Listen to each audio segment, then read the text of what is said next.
当思念飞过以后，师傅，小师叔的魂灯亮了！师傅，小师叔的魂灯亮了！胡说八道！你小师叔都死了100多年了。我说的是真的，不信您去看看。魂灯重燃，小师弟真的还活着吗？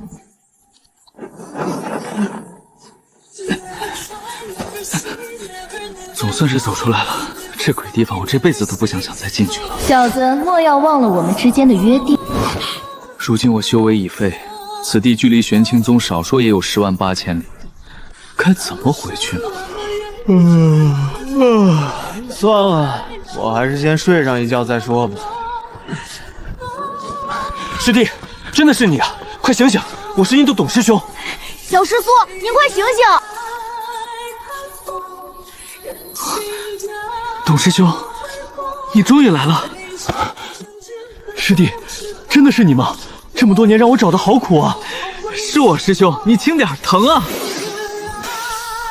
小师弟，你的修为呢？小命还在，就是成了废人。不说这些了，咱们先回去吧。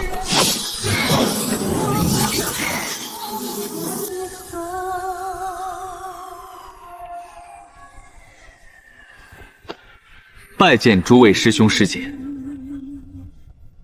小师弟，100多年过去了，你是怎么活下来的？这事儿说来话长，不好讲。咱们有的是时间，慢慢讲吧。那一日，我们进入了天渊，虽死里逃生，但由于秘术反噬，一身修为尽毁，灵根也断了。小师弟，为了安全起见，我等不得不查一查你的身体状况。明白，查吧。难道是我等多虑了？董师兄，我记得150年前，你带着我偷了何师姐精心培育多年的百灵果。许师兄，你当初背着嫂子藏着的上万块银子，现在输光了吗？王师兄，上次你和我说东夷宫的仙子们甚是美丽，比起嫂子好看无数倍，这事嫂子知道吗？西门师兄，你上次欠我3700块上品灵石，该还了吧？师弟，别说了。师兄，我可以确定这就是小师弟没错。是，千真万确，肯定是师弟无疑。小师叔，您身体怎么样了？小师叔，这么多年过去，真没想到您还活着。小师叔，我师父说让我有空多照顾您，您要是有什么需要的，尽管吩咐。不用，我就出来随便走走。这位就是传说这天玄宗100年前的第一天骄吧？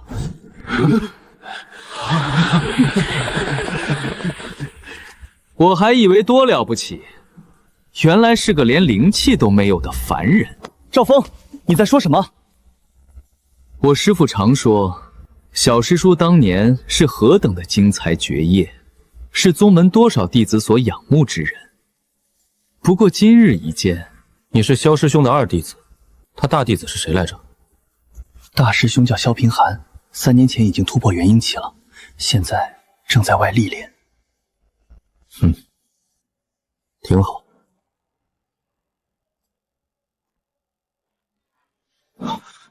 赵师弟，你别找事，那是小师叔。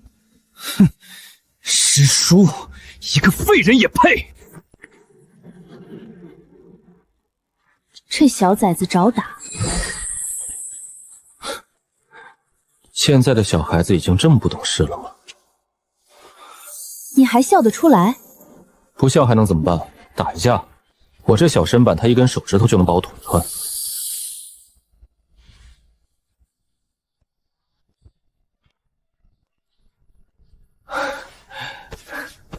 出去溜达了。饿不饿？我让厨房做了几个你以前爱吃的菜。师兄，我说了不用。你要是再说那些废人浪费之类的屁话，我就把你灌。当年你偷我灵果的时候，可没见你客气过。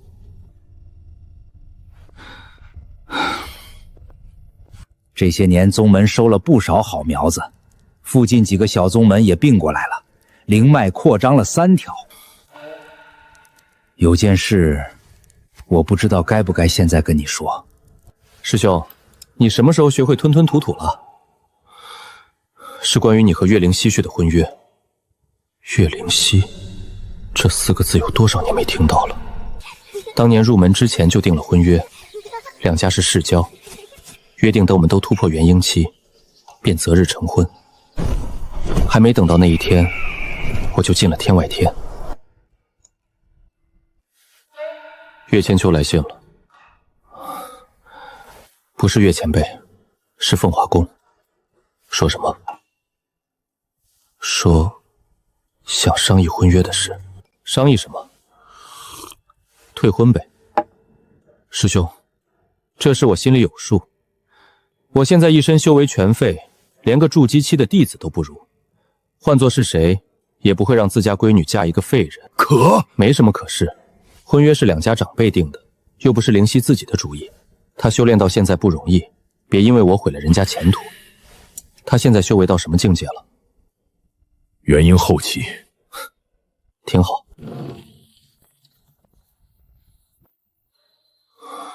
你还喜欢他？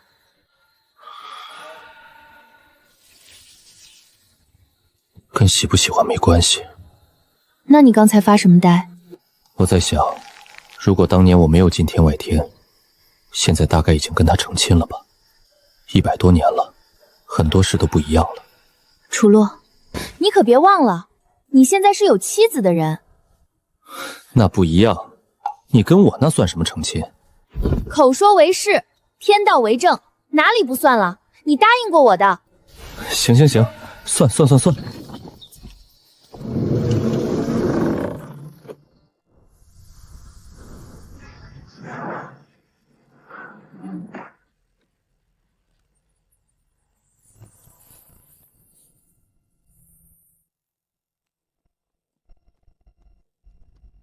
赵长老远道而来，有失远迎。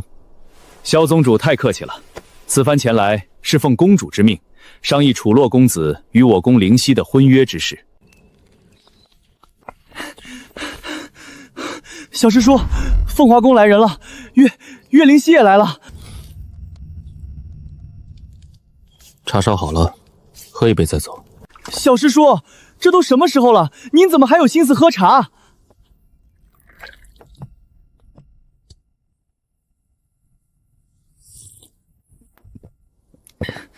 小师叔，您真的不去看看？他要是想见我，自己会来；他要是不想见我，我也没必要凑上去。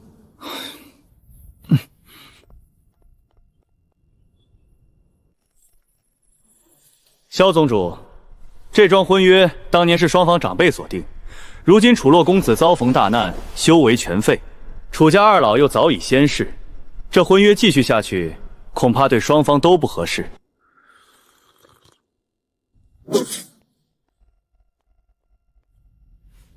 赵长老，这件事我想亲自跟楚洛说。灵溪，公主说了，此事由我全权处理。我知道，但婚约毕竟是我和他之间的事，总该见一面。也好，秦九，去把小师叔请来。是。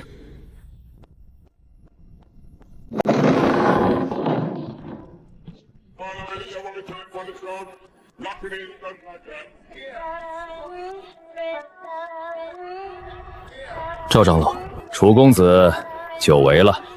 上次见你还是在天外天出征之前，一晃100余年，没想到你还活着，都是托大家的福。今日我们前来是要重新商议一下你与灵溪间的婚约一事。行，我同意退婚。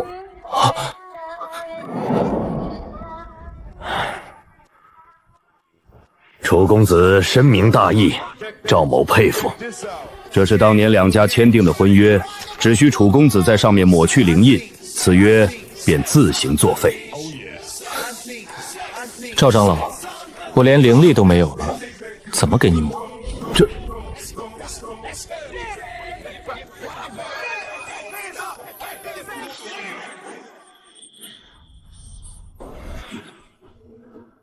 当年刻这道灵印的时候，我意气风发，以为这辈子就这么定了。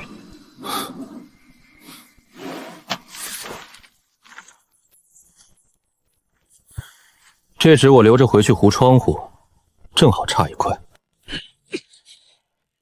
楚洛，按照规矩，这2枚乾元丹作为退婚一方给予的补偿，虽不能恢复修为，但至少能让你的身子骨好上一些。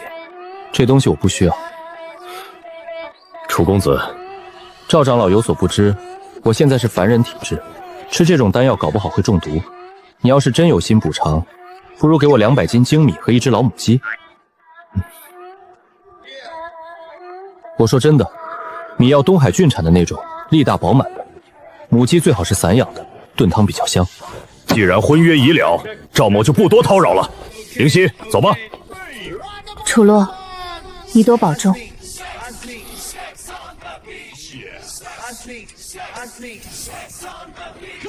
云浩，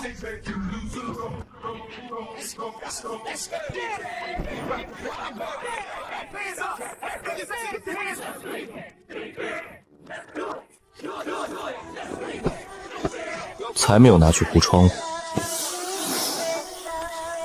事情办完了？办完了。痛快吗？痛快。那你凭什么收着那张破纸？那是我留着记账的，他们欠我1只老母鸡没给。楚洛，你跟我说实话。实话就是我饿了。你要是敢对不起我，我就算拼着魂飞魄散也要跟你没完。知道了，夫人。大概是风太大了。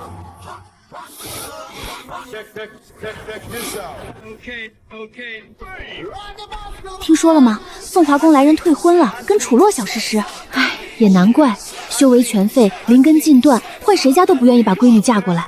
早该退了吧？一个废人还想攀凤华宫？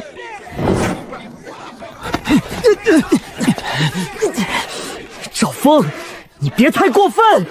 师兄，别冲动。你打算就这么过一辈子，每天晒太阳，等死？先让我歇几天。从天外天走出来的那100多年，我连觉都没睡好。楚洛，你的灵根虽然断了，但并非不可修复。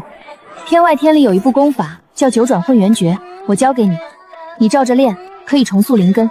你之前怎么不说？你之前每天就想着睡觉，我说了你也不听。但丑话说在前头，九转混元诀只是打基础的功法，能帮你重塑灵根，但过程极其痛苦。普通修士需要3到5年才能完成第1转，而且你的丹田经脉尽毁，就算修成第1转，短期内也只能恢复到炼气期的水平。炼气期？我50年前就已经是元婴制了，现在要我从炼气期重新开始。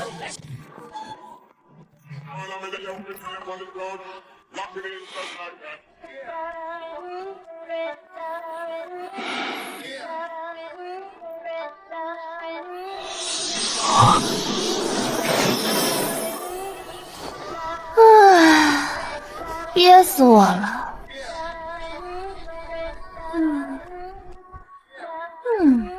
你堂堂天玄宗小师叔，就住这种地方？知足吧，总比在天外天里面啃石头强。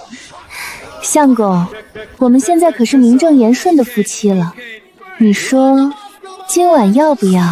停！我现在是凡人之躯，你这一身灵压靠过来，我骨头都得碎。你少拿这个借口糊弄我，我控制得住。你控制得住，我控制不住。睡觉。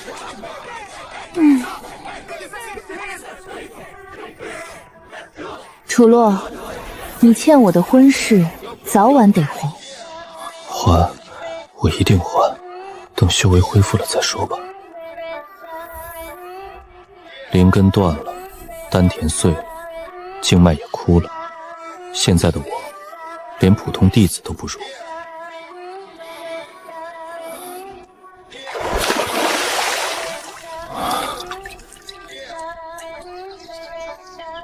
你今天怎么起这么早？在院子里躺了7天，骨头都快长毛了。我打算去宗门里转转。转什么转？你修为都没了，出去被人看笑话。天玄宗是我师门，这么多师兄给我撑腰，谁敢笑话我？你心可真大。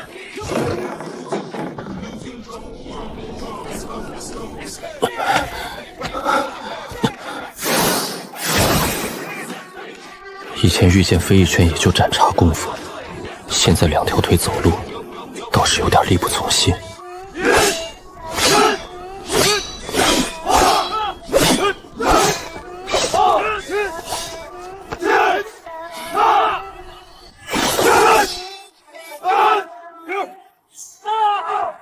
出剑时肩膀端得太高，腕力不够用蛮劲儿去补。拆开看，每一招都有模有样，连起来打却全是破绽。要是搁在150年前，我早就冲上去一个一个纠正了。可现在连一把剑都拎不稳。那不是小师叔吗？150年的修行，一夜回到起点，再走一遍，不知道要多少年。行，什么时候开始？今晚子时，灵气最浓的时候，我来帮你打通3处堵塞的经脉。不过过程会有些……有些什么？有些疼。多疼？大概是你在天外天里被银角蚁群撕咬的3倍疼。你要是怕了，可以不修。谁说我怕了？那就好。对了，这只是第1转，9转混元诀一共9转，每一转的痛苦都是上一转的2倍。祝你好运。第1转，银角蚁群的3倍；第2转再翻1倍；第3转再翻1倍；第9转768倍。我是不是答应的太快了？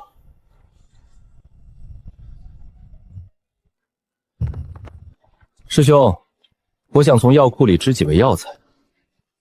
要什么？赤血藤、冰蚕草、紫旋花、石心莲，这几味药材单看不算什么，但组合在一起是一副打通经脉的药浴方子。小师弟，你这方子一个朋友给的，药材我让人去取，不过赤血藤的年份越高越好，咱们库里的不知道够不够用。还有石心莲，这东西产自北境，宗门库存不多，最多允你3朵，够用了。师弟，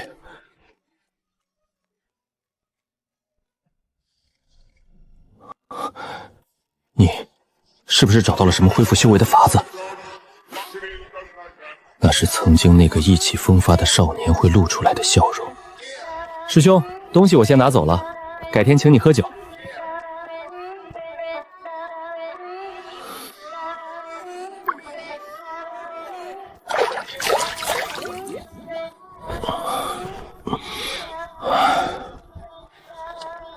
快到子时了。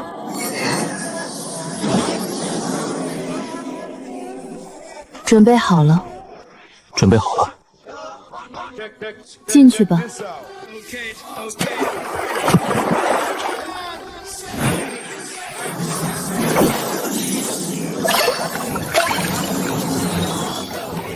前3息有点痒。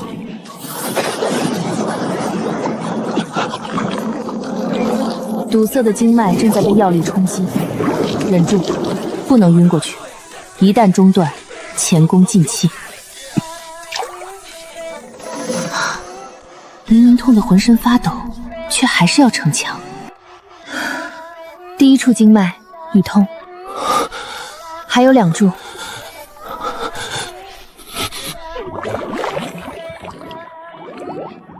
再忍一忍，第2处经脉马上也疏通了。一时不能断，撑住。最后1处。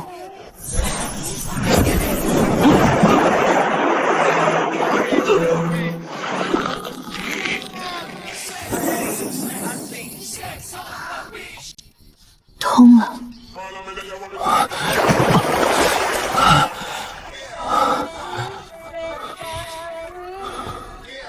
疼吗？不疼。骗鬼！我骗你干嘛？而且你本来就是鬼。楚洛，你再说一次！我说你是仙女。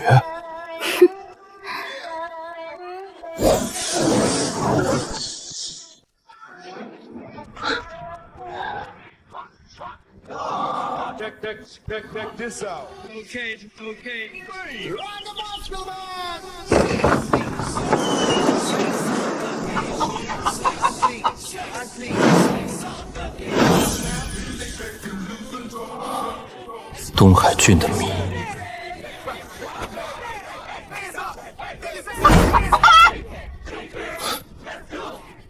行吧，今晚炖鸡汤。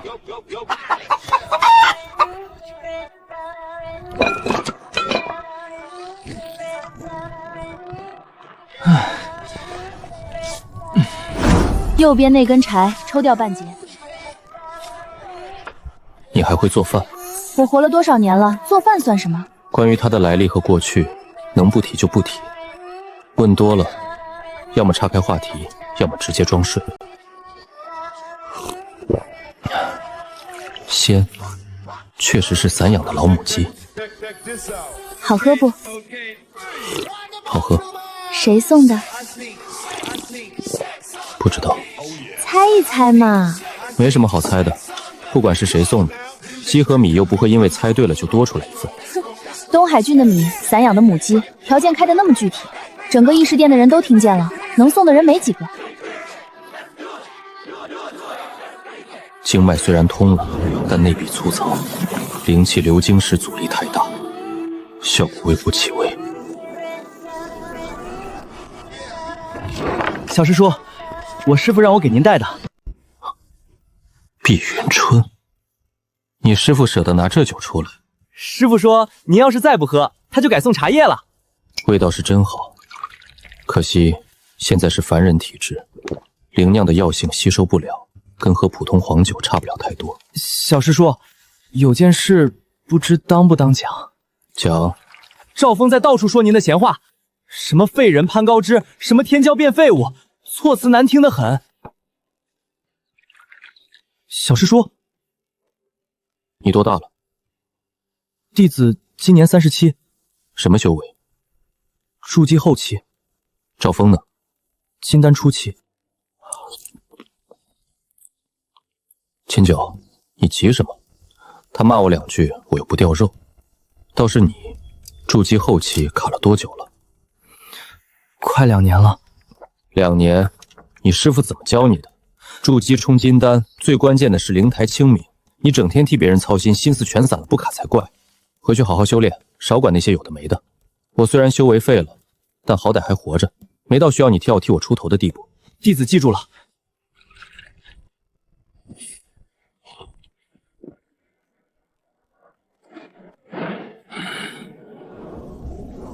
准备好了。开始。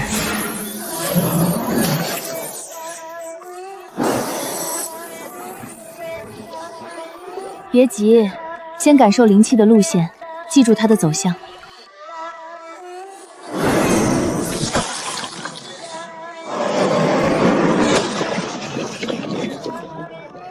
就像往一个破了底的桶里倒水。残魂状态，灵力有限，已经到极限了。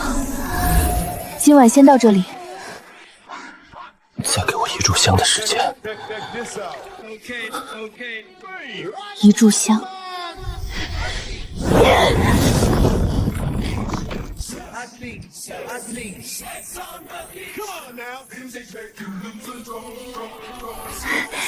成了。我感觉到了一丝微不足道的真气，安静地盘踞在丹田深处，像一颗种子，埋在废墟里的种子。别高兴太早，9转混元诀第1转需要凝聚360缕真气，你现在才1缕，按这个速度，第1转最快也要半年。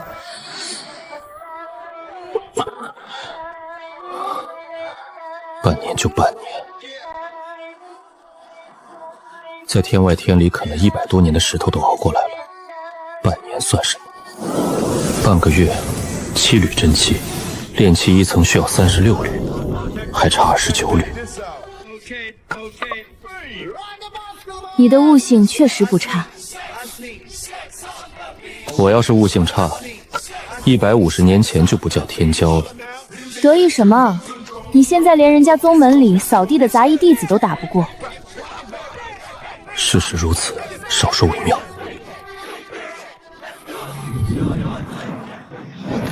左臂经脉有暗伤，之前疏通时没发现，费时费力，但好歹通了。不是秦九，秦九走路没声。楚洛，我师父让我来请你，明天有客人到。什么客人？乘风阁的人。你这是在干嘛？煮药晒养生。赵师侄，你师父的话带到了就行，别的不用多问。师侄？你叫谁师侄？我是你师父的师弟，你是你师父的弟子，这辈分不用我教你算吧。按辈分，他确实是师叔，但让我管一个废人叫师叔。辈分是辈分，实力是实力。天玄宗不养闲人，您老住在这里，吃宗门的，喝宗门的，也该为宗门做点什么吧。我为宗门做的事，比你吃过的饭还多。你回去翻翻宗史，天玄宗的护山大阵是谁布的？宗门里1半以上的丹方是谁改良的？就连你腰上挂的那柄令箭的锻造法，最早也是从我的练习笔记里传下来的。那都是以前的事了，现在我确实什么都做不了。所以赵师侄，你也别跟我计较，一个废人能吃多少粮食？1天3碗饭，偶尔加根鸡腿，天玄宗还不至于养不起。明天辰时，议事殿，别迟到。这小崽子，我迟早收拾他。你现在这个状态，收拾不了他。我说的是以后。乘风阁，这名字有点耳熟。北京的一个二流门派，100多年前还只是个小门小户，这些年大概发展起来了。他们来天玄宗干嘛？你去了不就知道了。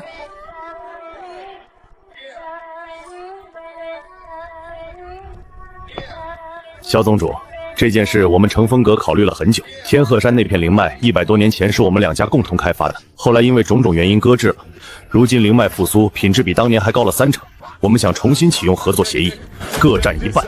150年前所谓合作开发，不过是天元宗让出2成与乘风阁换他们帮忙维护，现在张嘴就要1半。周阁主，当年的协议我记得很清楚，乘风阁分得2成，而非5成。萧宗主，此一时彼一时嘛。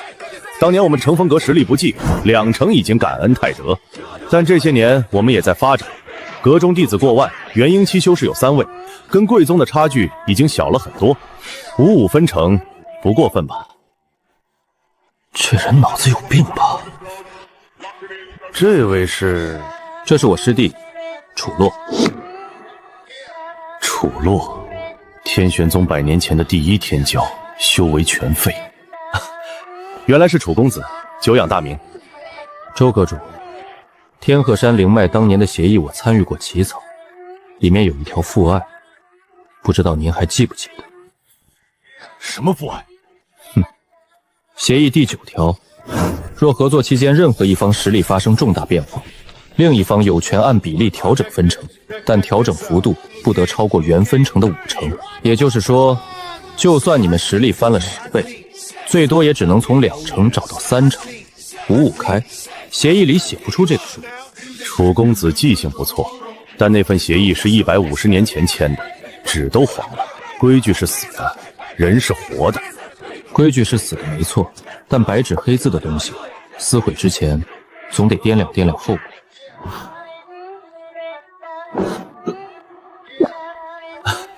楚公子说的有道理，是我莽撞了。不过嘛，这件事咱们可以再商量，不急不急。今天先到这里，改日再议。这种小门派也敢来我们天玄宗撒野，没那么简单。乘风阁这些年扩张的厉害，背后有人撑腰。小师弟，你怎么看？乘风阁自己没胆子来找天玄宗的麻烦，他们今天来是替别人探路。周明海说话的时候一直在看他身后那个瘦高个，那个人气息不纯，金丹中期的修为，笛子里掺着一股阴寒之气。不是乘风阁的路。阴寒之气，北境用这种功法的只有幽冥谷。幽冥谷想用乘风阁当刀试试我们的态度，天玄宗退让他们就监禁，天玄宗硬气他们就当没这回事。反正出面的是乘风阁，丢脸也丢不到幽冥谷头上。师弟看事还是这么透，这种手段150年前就有人玩过，换汤不换药。萧师兄，天鹤山灵脉不能让，让了一步，后面还有10步在等着你。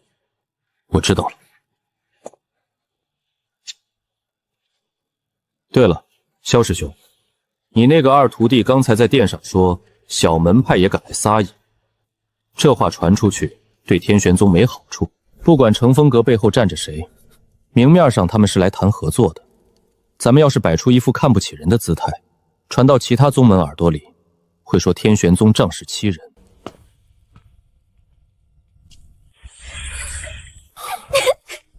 你故意的吧？什么故意的？最后那句话明着是替宗门着想，实际是在萧长平面前拆赵峰的台。你这人嘴上说不计较，背地里一个都不放过。我这叫教育晚辈。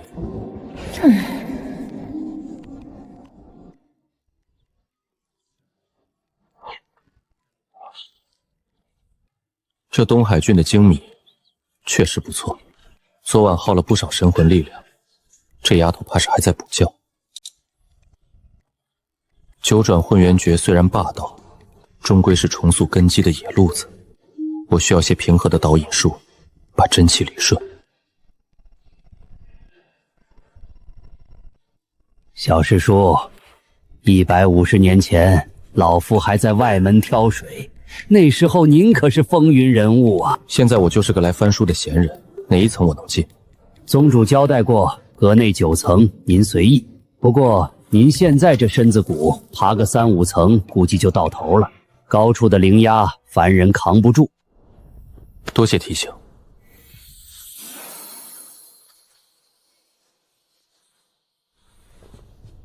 这些东西，当年在我眼里跟废纸没什么区别。可现在，我需要从这些最基础的功法里拆解出最原始的灵气运行逻辑。大道至简，这条路得从头走。哟，这不是咱们的小师叔吗？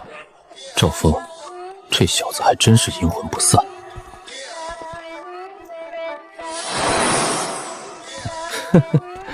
小师叔放着后山的轻浮不响，跑来这儿钻研练气期的入门功法。这书我8岁就不看了，您要是真想练，不如去求求我师傅，说不定能赏您几颗延寿丹，好歹能多活几年。赵师侄，剑练得怎么样了？金丹已成，假以时日，便能追上大师兄的脚步。金丹成不成，看的是命；剑练得好不好，看的是手。你虎口有茧，食指指节外凸，这是发力过猛的征兆。天罡剑经讲究刚中带柔，气贯长风。你一味追求刚莽，出剑时，腋下空门大开，换个同境界的对手，3招之内必能挑断你的手筋。你现在平复心气，试着把灵力往右手少阳经引，看看第3个穴位是不是像被针扎一样。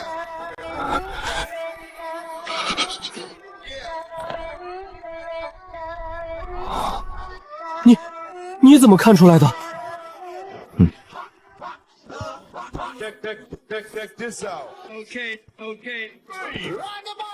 多看书，少说话。这经书的第1页就写了。你心思太杂，老想着怎么在背背上压我一头，这剑能连好才怪。选好了，3本书到了。小师叔，这3本书虽然普通，但要是能练通了，这天下的功法也就没那么多门槛了。只是这路不好走，路就在脚下，走就是了。这气度倒真像那么回事，可惜了这身修为。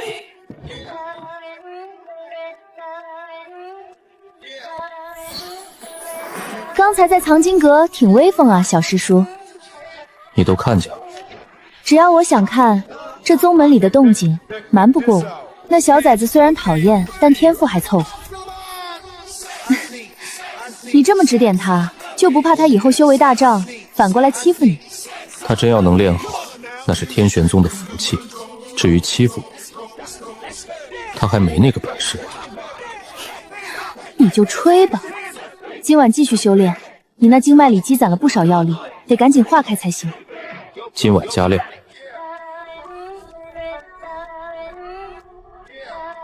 我总觉得乘风阁那帮人不会善罢甘休，天鹤山那块地估计很快就会出事。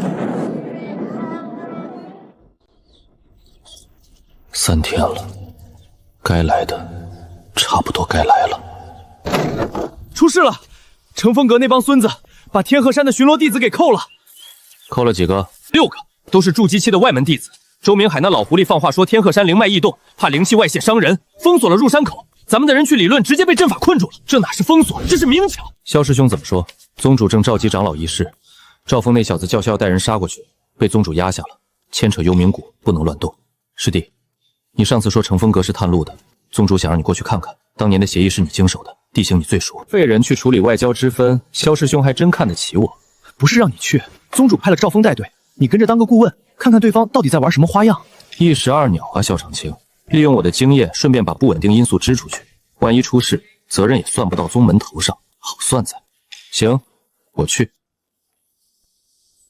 小师叔，此去天鹤山路途遥远，您这身子骨要是受不了灵州的颠簸，现在反悔还来得及。开船吧，别废话。他们嫌弃你是个累赘，你确定要跟着去凑热闹？我的真气已经到了30缕。差最后6缕就能突破炼气1层。天鹤山灵脉复苏，灵气浓度比宗门后山高得多，正好借光。你倒是打得好算盘，拿命去蹭灵气，全天下也就你干得出来。乘风阁周明海，出来说话！哟，赵先知来了，还有楚公子，真是稀客呀！少废话，把我宗弟子放了。放人好说。但天鹤山现在确实危险啊！灵脉暴乱，我们乘风阁也是为贵宗弟子的安全着想嘛。只要萧宗主答应签那份新协议，这屏障自然就撤了。是，我倒要看看你这屏障能挡住我几剑！金丹初期的修为，在老夫面前还不够看。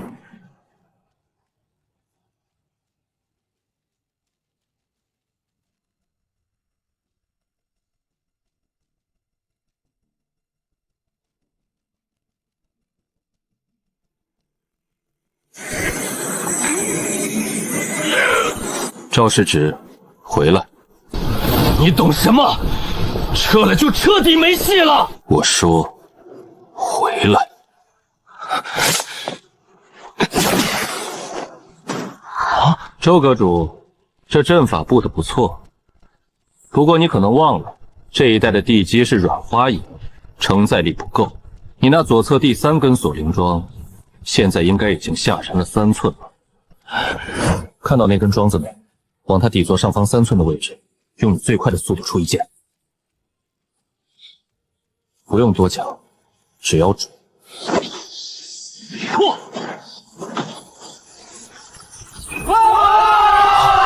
你给我动手，把他们拦下！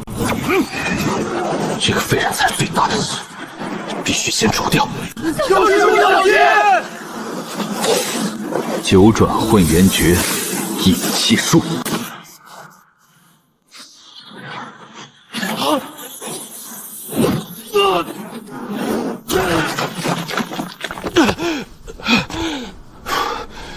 怎么可能？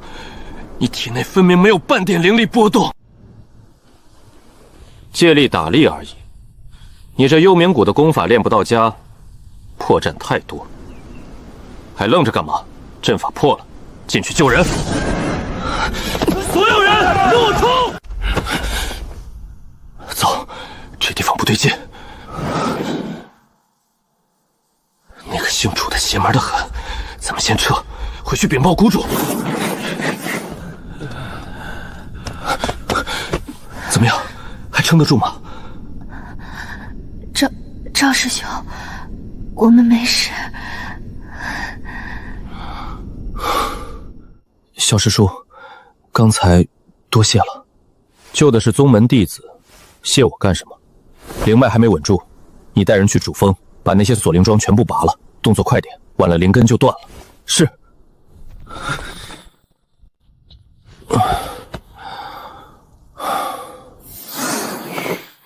刚才那一指挺悬的吧？要是他再强一截，我就得交代在这儿了。不过这显冒的直，你看那儿，这灵气浓度确实是修炼的好地方。趁那帮小崽子还没回来，赶紧坐下修炼。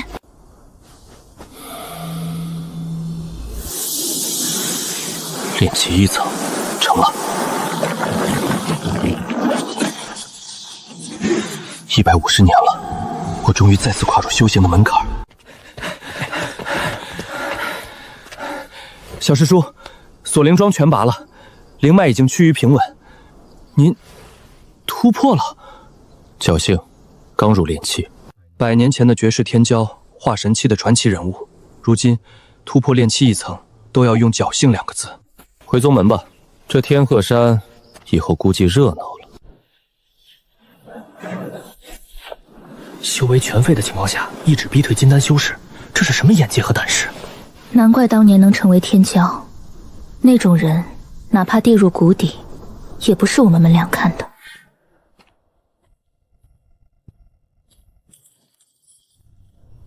这不是苏媚儿的香味，苏媚儿的香味带着3分妖娆，而这股香味冷冽如霜，拒人于千里之外。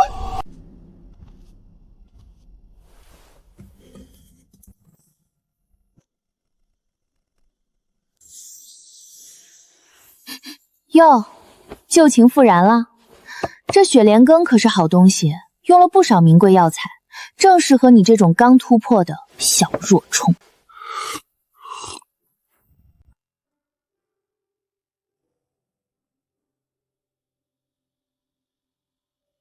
东西不错，可惜太迟了。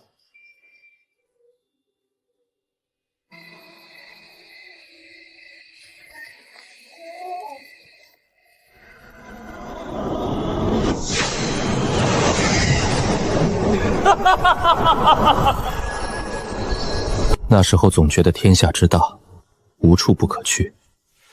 现在才明白，有些路一旦走错了，就再也回不去了。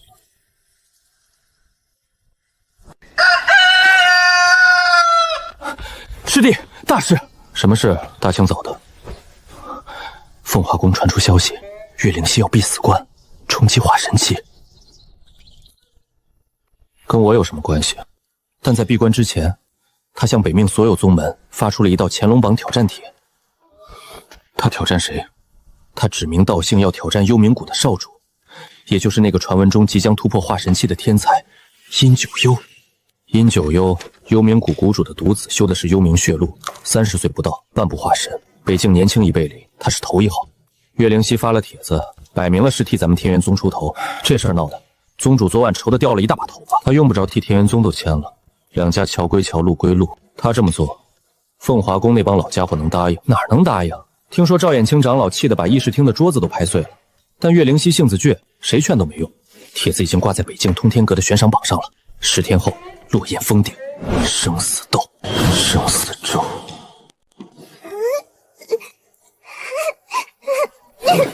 笨死了，这么简单的起手式都学不会。看好了，手腕往上提3分。师弟，你发什么愣？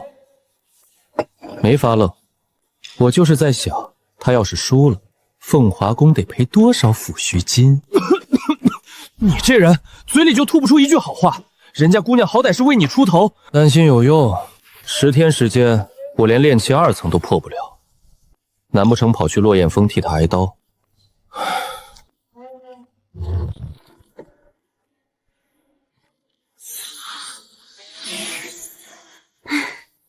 怎么心疼了？人家可是为了你连命都不要了。你要是现在跑过去抱住他痛哭流涕，说不定还能再续前缘呢。你这醋吃的没道理，我跟他早就没关系了。哦，那他这么做是为什么？还债。还债？退婚的债，他心里过意不去，觉得亏欠了我。天鹤山的事正好是个借口，他把殷九幽揍一顿，或者被殷九幽揍一顿，这笔债就算两清了。以后我走我的独木桥，他走他的阳关桃。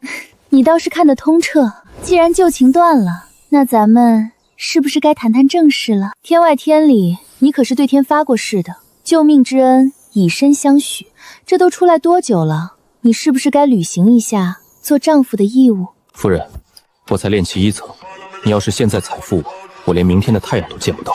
谁说我要采服你？双修是双修，9转混元诀配合我的本命功法，速度能快10倍。你到底懂不懂什么叫互惠互济？不懂，我只知道拔苗助长没好果子吃。今晚继续泡瑶玉，准备冲击炼气2层。楚洛，你就是块石头！天鹤山那30缕真气化作漩涡后，吸收灵液的速度快了数倍，但经脉阵痛剧烈，底子太薄了。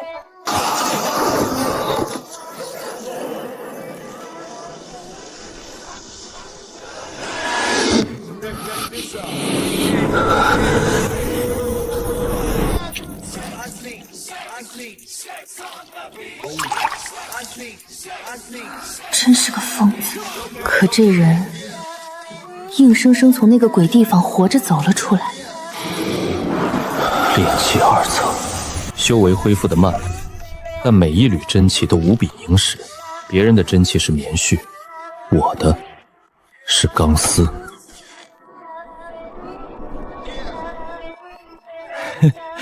小师叔，吃饭了。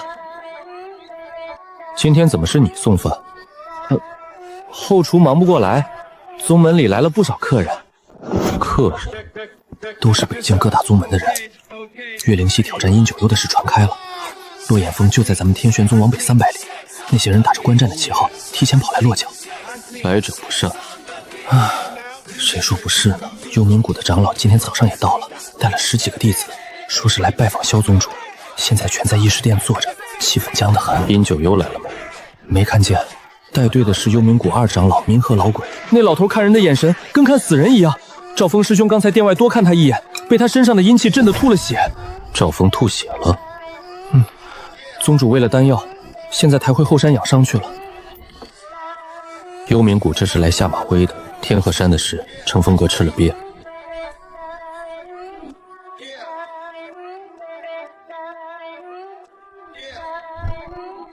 啊？去哪儿？议事殿。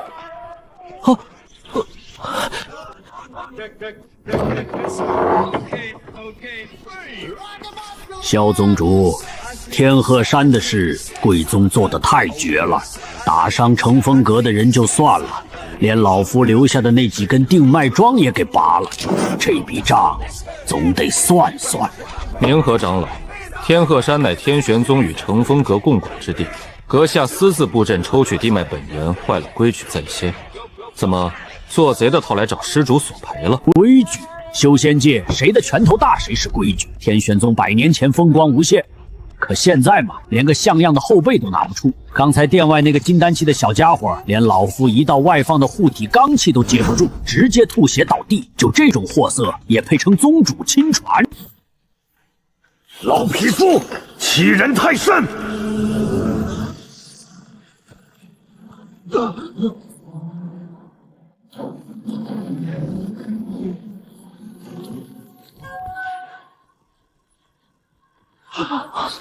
哟，挺热闹，聊什么呢？加我一个。炼气2层，连入门弟子都不如，可老夫那道威压怎么会毫无反应？你是何人？师兄，赵峰那小子平时挺嚣张，怎么今天这么不经打？被这老鬼的幽冥鬼气暗算，伤了心脉，得养半个月。学艺不精，活该。你就是那个楚洛， 100年前的所谓天骄，如今的废物。废物不废物的另说。明和长老是吧？你刚才说修仙界谁拳头硬谁就是规矩，这话我同意。不过你这拳头也不怎么硬，幽冥血路练到第6层卡住了，每逢初一15，潭中穴往下3寸，是不是疼得像有万条虫子在咬？不可能，这个印记除了谷主之外，绝无第2人知晓。他怎么胡言乱语？是不是胡言乱语你自己清楚。你刚才外放威压，左肩比右肩低了半寸，气机运转到少阳经时有滞色，这说明你的幽冥鬼气已经反噬5脏6腑。说句难听的，你活不过3年。庶子找死！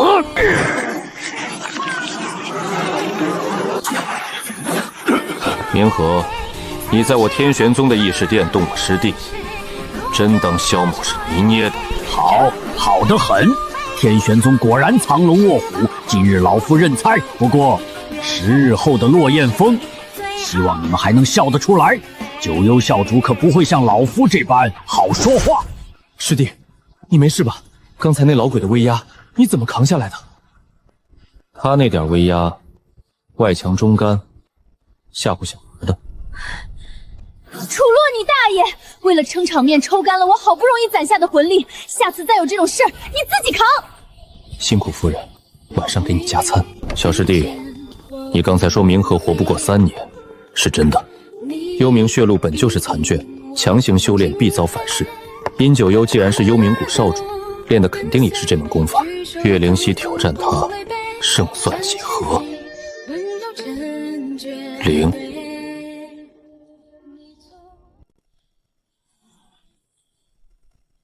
10天，转眼就到。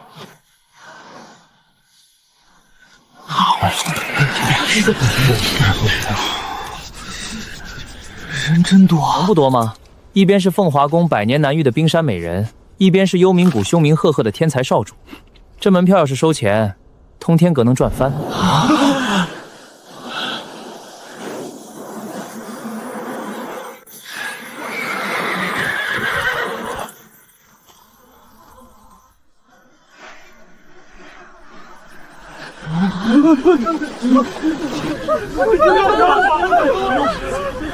这小子杀过的人比他吃过的饭都多，已经快把自己练成邪祟。下盘虚浮，脚跟不实，灵力运转过快，肉身跟不上境界，典型的拔苗助长。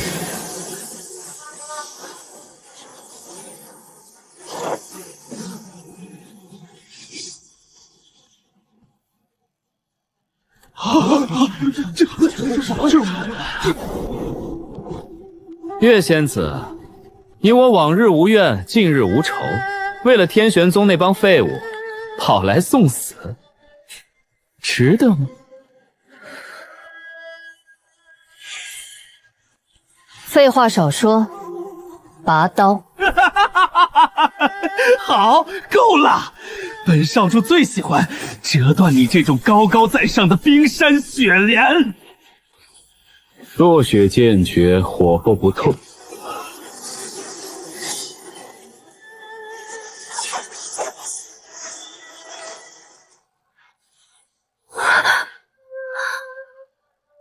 太慢了。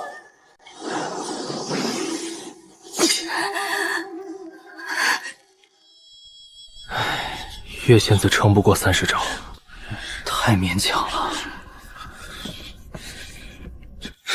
这丫头怎么这么死脑筋？打不过就认输啊，非要拼命啊！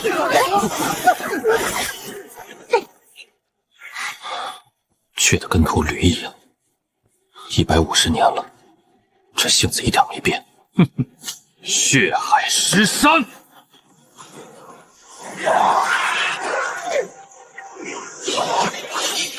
认输吧，做我的侍妾，本少主饶你一命。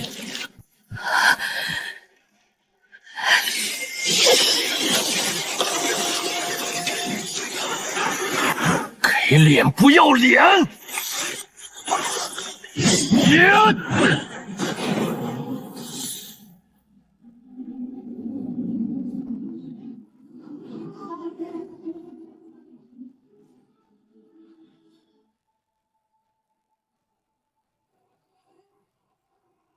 凤华宫的天骄不过如此。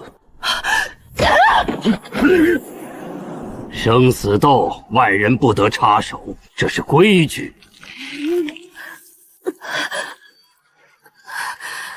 本少主最后问你一次，服不服？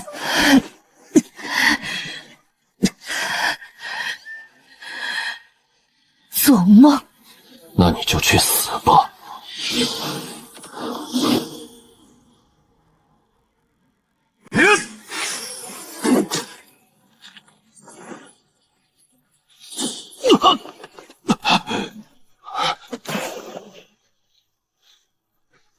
谁用半截果核击退半步化神？谁在暗算本少主？滚出来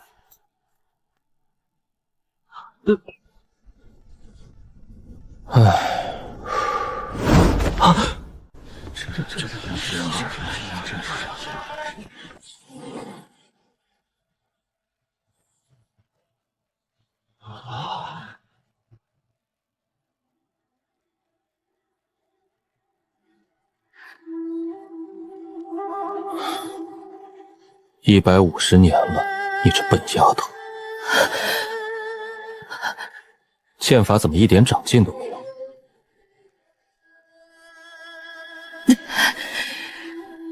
你来干什么？走。路过，看个热闹，顺便看看凤华宫的效果。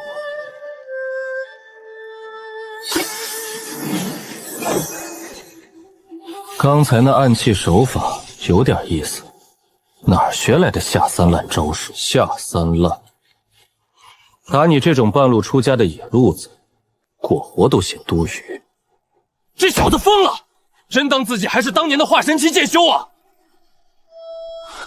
小师叔，你到底在想什么？找死！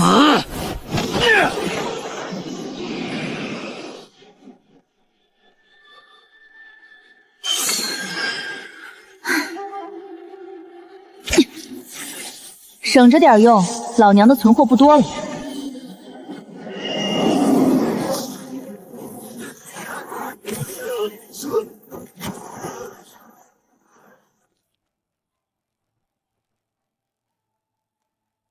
幽冥血路第7层，讲究气血归一。你急于求成，强行冲关，导致血气逆流。每次运转功法，潭中穴往下3寸的位置，是不是疼得要命？那个废人，一眼就看穿了老夫的隐疾。你到底是什么人？天玄宗，楚洛。楚洛，那个150年前一剑挑翻北境7大宗门年轻一代的，不是说死在天外天了吗？活着回来了，修为全废了。装神弄鬼，看出破绽又如何？在绝对的实力面前，你这点小聪明，救不了他，也救不了你。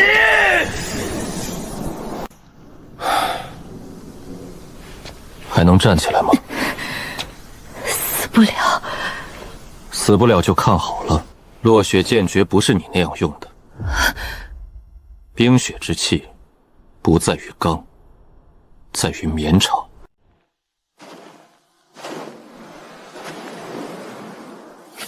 30真气，够了。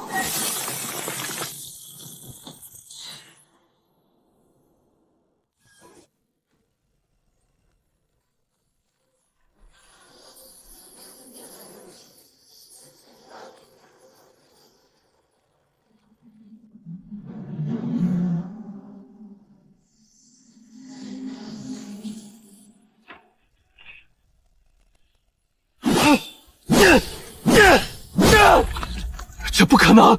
你个练气期怎么可能调动落雁峰的地脉寒气？多读书，少练邪功。落雁峰属阴，你修的幽冥血路也是阴寒属性，同性相斥。你跑到这儿来，脑子被门紧了？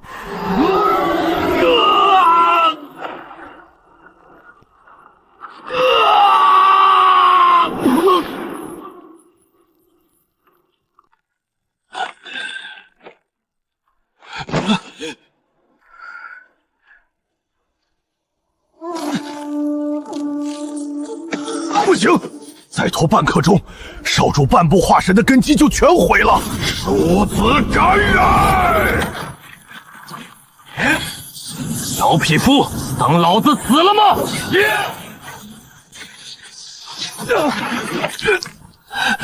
董天书，你想挑起两宗大战吗？放你娘的狗屁！生死斗是你们少主自己答应的，打不过就长辈下场。幽冥谷的脸皮比城墙还厚。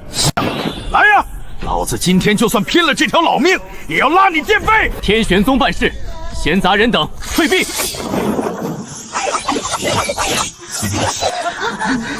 真打起来，今天占不到便宜，这帮贱修逼急了，真敢自爆金丹。好，很好，这笔账幽冥谷记下了。姓楚的，你别得意太早，这北境的天很快就要变了。慢着，你还想怎样？打输了拍拍屁股就走。这落雁峰的地皮被你们少主砸坏了，不得赔点修缮费？我看那辆车就不错，留下吧。他在敲诈幽冥谷，这胆子爆天了吧？你做梦！师兄，把他们少主的储物袋卸下来。按照规矩，生死斗输的一方身家性命都是赢家的。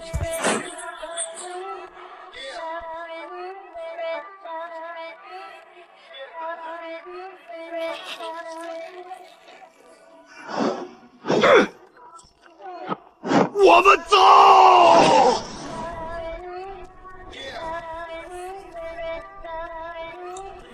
师弟，真要那破车干嘛？阴气森森的，拉回宗门多晦气。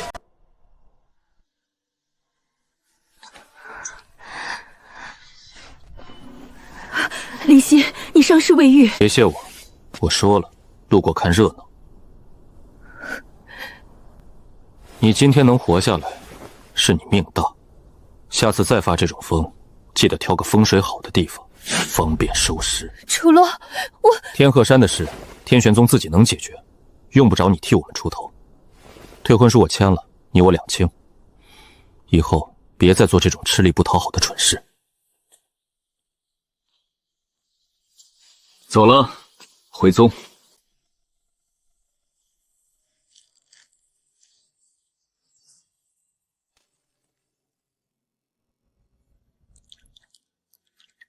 长老，我们回去吧。必死关，不破化神班，刺骨出关。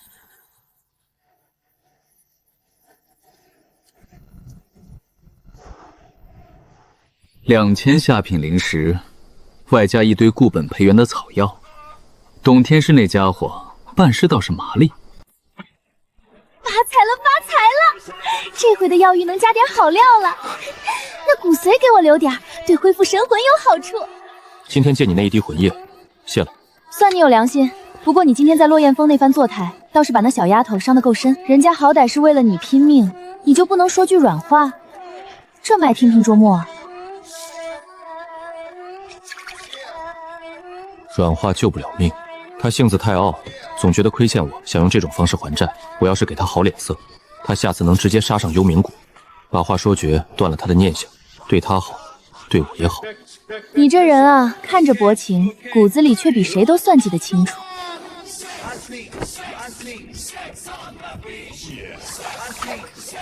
开始吧。忍着点儿，你底子太虚。前2次药浴只是疏通，这次才是真正的重塑。九转混元诀第一转，要的就是这股破而后立的狠劲儿。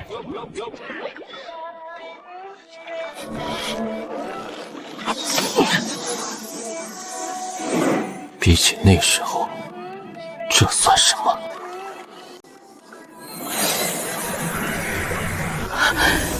突破了！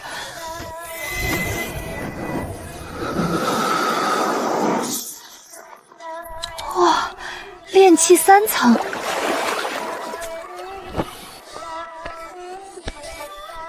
虽然离巅峰还差得远，但至少遇到筑基期的修士，打不过也能跑得掉了。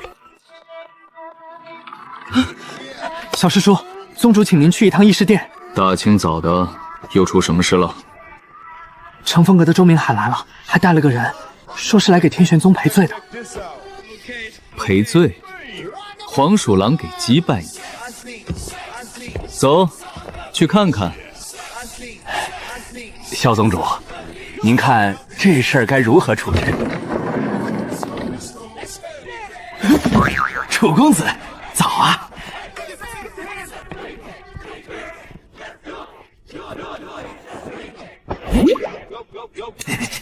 周阁主，这唱的是哪一出？萧宗主，天鹤山的事全怪这个狗东西，我们乘风阁也是被他蒙蔽了。他打着帮我们维护灵脉的旗号，暗地里布下锁灵桩，企图破坏两宗的合作。我一查清真相，立刻把他绑了送来，任凭天玄宗发落。周阁主，既然是来赔罪的，光送个人头可不够诚意啊。天鹤山灵脉受损，未来3年的产出至少减半，这笔账怎么算？楚大人说的是，我们乘风阁愿意拿出3万下品灵石作为补偿。5万。另外，天鹤山以后的开采权，天玄宗占7成。7成，这比150年前的协议还要苛刻。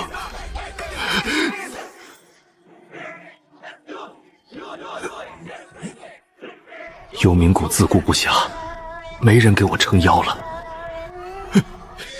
好，就依楚公子所言。小师弟，你这敲竹杠的本事，比当年练剑还要利索。宗门要养活这么多人，不精打细算怎么行？萧师兄，乘风阁虽然服软了，但幽冥谷不会善罢甘休。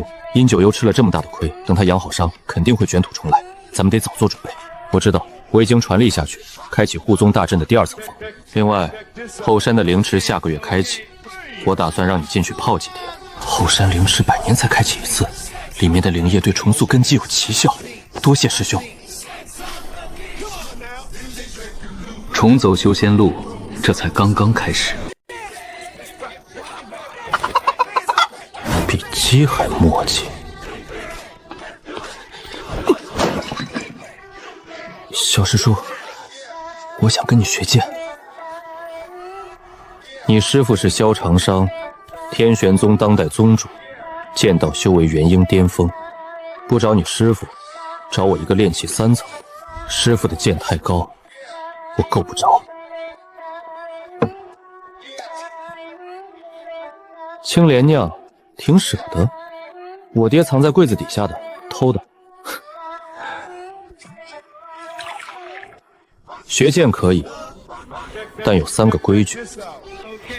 第一，我说的话不许顶嘴。第二，练剑的时候不许问为什么。第三，以后这酒每月2坛，不能断。果然第3条才是重点。行。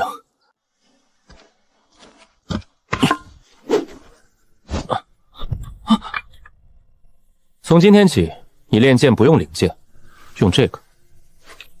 天罡剑经入门第1句写的什么？万剑归宗，以气御剑。错，是剑者手之延伸。你连手都没练明白，整天琢磨怎么用灵力催动飞剑，本末倒置。来，劈我！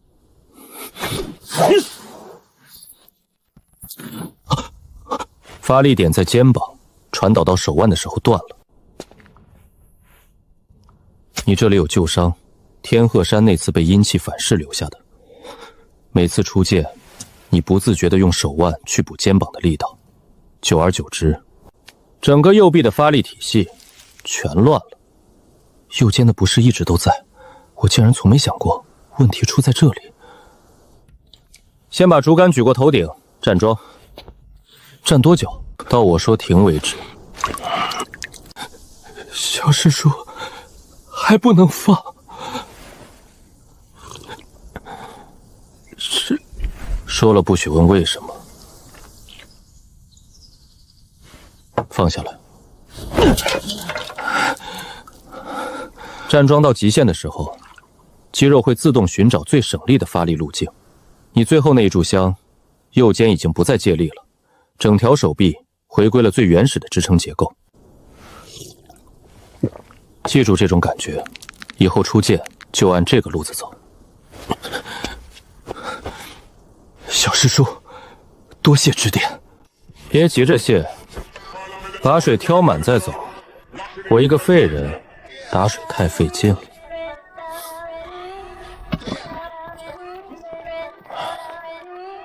收个徒弟还附带免费苦力，你这买卖做得精。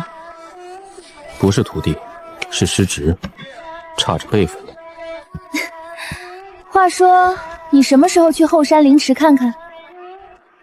灵池下月才开吧？我总觉得那地方不太对劲。哪里不对？昨晚我散出一丝神识，探了探后山的方向，灵气分布不均匀。按说100年未开的灵池，灵气应该是往外溢的，可我感应到的反而像是往里收。灵气往里收，要么灵池本身出了问题，要么有什么东西在池底不断吸食灵液。我去看看。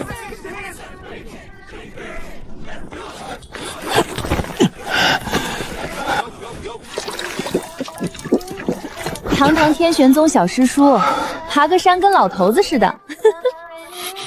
闭嘴！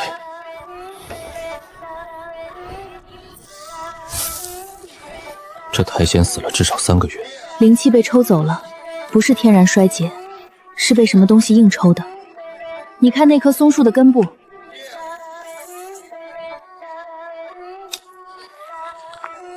引灵纹，有人在后山的地底铺了引灵阵，这不是在聚灵，是在偷灵。有人在偷天玄宗灵池里的灵液，而且从苔藓枯死的时间看，这条引灵纹已经运作了至少3个月。打草惊蛇的事不能干。引灵纹铺了3个月，布阵的人肯定经常来维护。我先回去通知萧师兄，暗中盯着。你怎么确定是外人？后山是天玄宗的禁地，寻常修士根本进不来。能在这里布阵的，要么修为极高可以无视禁制，要么就是有权限出入后山的自己人。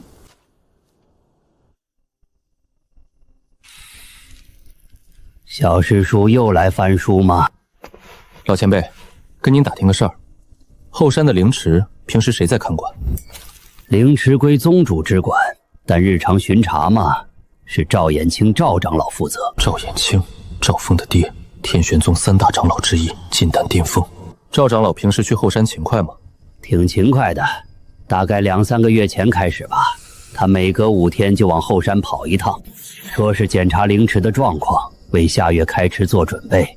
宗主还夸他办事尽心呢。2、3个月，每隔5天，与引灵纹的时间和维护周期完全吻合。赵峰那小子刚给你鞠完躬，你转头就要查他爹，你说你这人……查是查，定不定是另一回事。现在只是时间对得上，不能说明什么。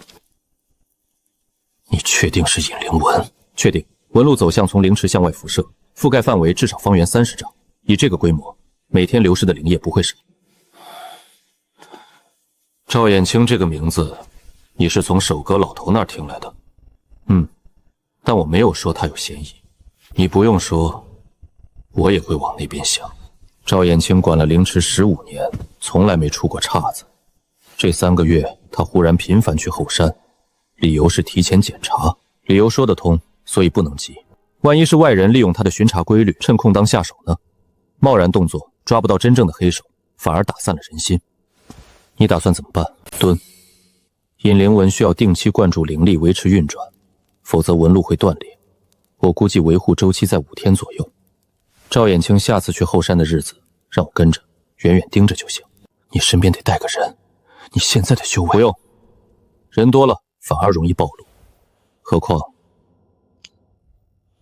我身边有人。后山禁地的通行令，下月灵池开启，不管这事查到什么结果，你都进去泡。我怕再拖下去，灵液被偷光了。你是不是早就知道灵池的灵气在流失？你那位萧师兄心思深得很。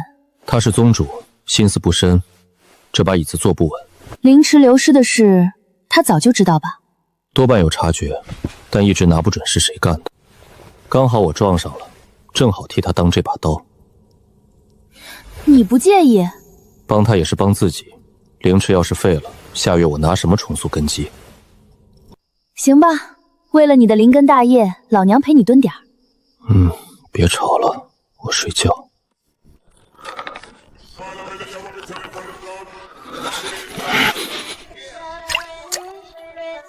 洒了，加一炷香。撑住，撑住。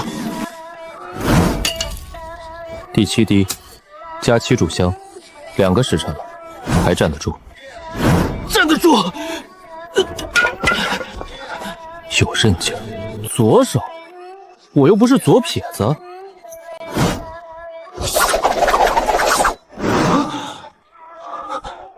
剑修只练一只手，等于把一半的战力扔了。你以后遇上的对手，不会每个都让你舒舒服服的用右手出剑，万一右手废了呢？教我。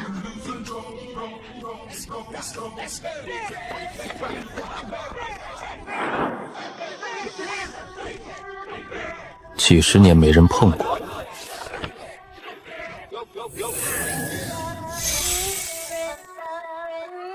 苏妹儿，你来看看，这条引灵纹的走向跟灵脉主脉的方向是交叉的。布阵的人不是在偷灵池表面的灵液，是在往灵脉深处扎根。你是说，他要偷的不是灵液，是灵脉本身。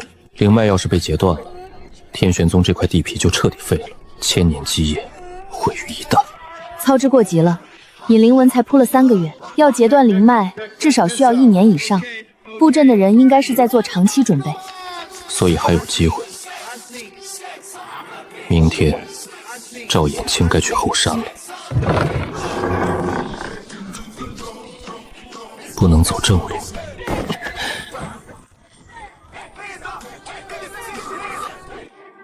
来了。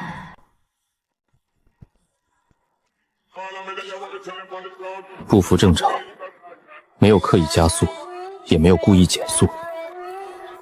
老狐狸，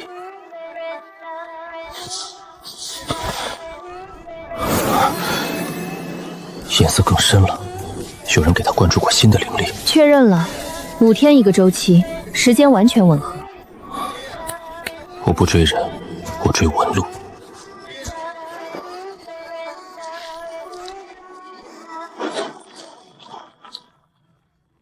等一下，灵池在北，主殿在南，东面是什么？东面是一片废弃的丹房遗址，100年前因一场走火事故，整片区域被封禁。引灵纹的终点不在外面，在宗门内部。这不是偷灵脉给外人，是……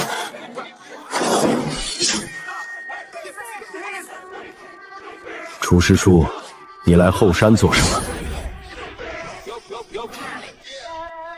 赵长老好身手，我一个炼气3层，走路动静大的跟牛一样。你居然现在才发现我？回答我的问题。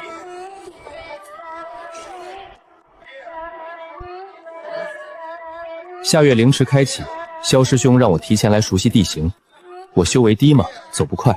你走正路，我走野路，没想到撞上了。萧师叔恕罪，后山是禁地，例行盘查。理解。赵长老也是来巡查灵池的，每隔几日来一趟，查看灵液水位。辛苦了，那我先回去了。路太难走，怕天黑了摔跟头。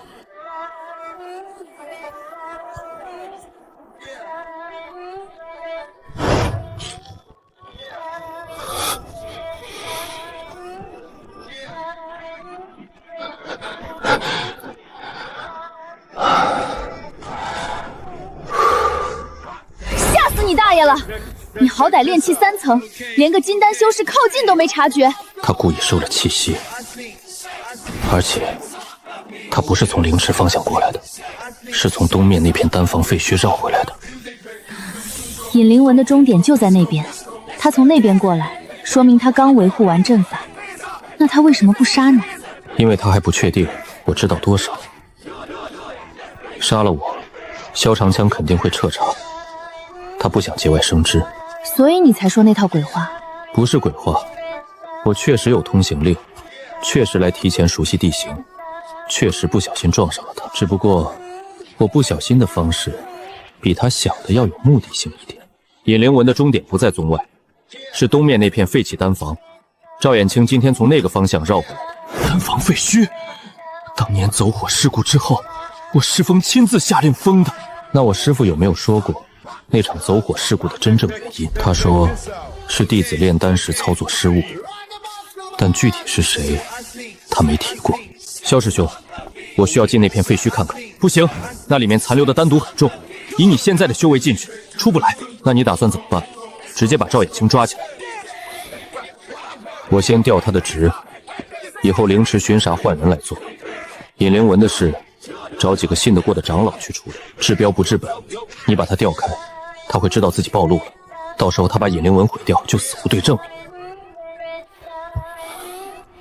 给我3天，3天之内，我查清楚那片丹房废墟里到底藏了什么。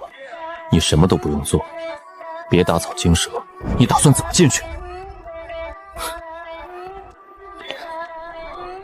苏媚儿，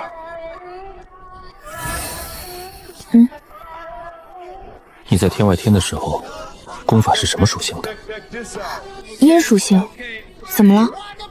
那片丹房废墟里有残留的丹毒，丹毒属火，你的阴属性功法刚好能压制。我进去的时候，你给我打个底。楚洛，我跟你说正经的，我现在的魂力只恢复了不到20%，帮你挡丹毒没问题，但顶多维持半个时辰。你在里面只有这么点时间，看你的了。够了。3天之内，我要知道100年前那场火到底烧了什么。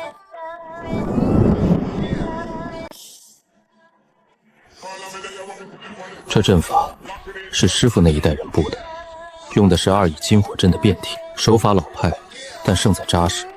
正面硬破不现实，得找节点。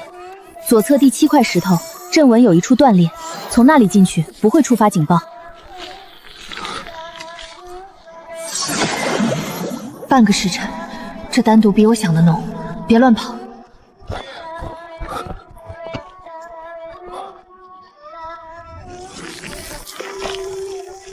这锁最近3个月内换的，跟尹灵文的铺设时间吻合。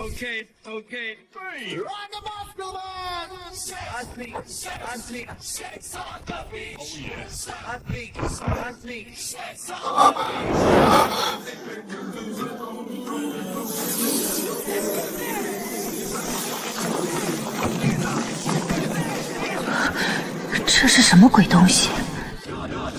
不是当今通行的灵纹，是上古至纹。楚洛，退后！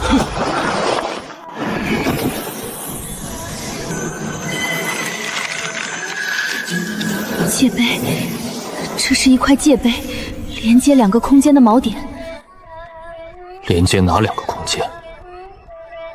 一头在这里，另一头天外天。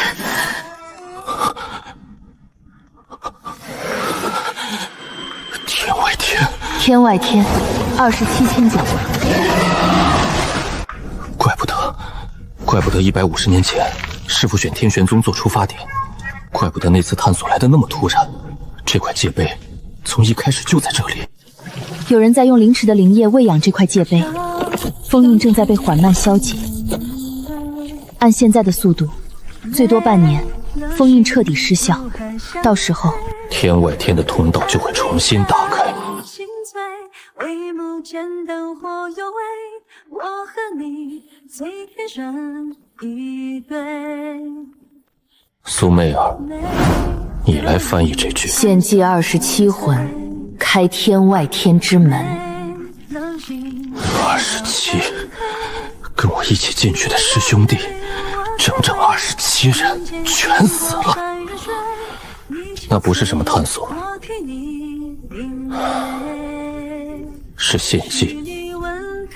有人把我们27个人送进去，就是为了开这道门。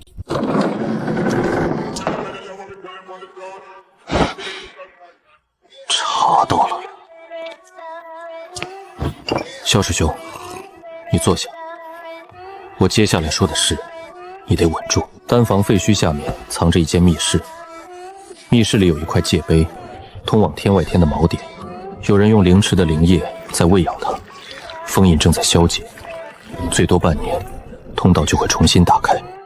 碑座上刻着一句话：献祭27魂，开天外天之门。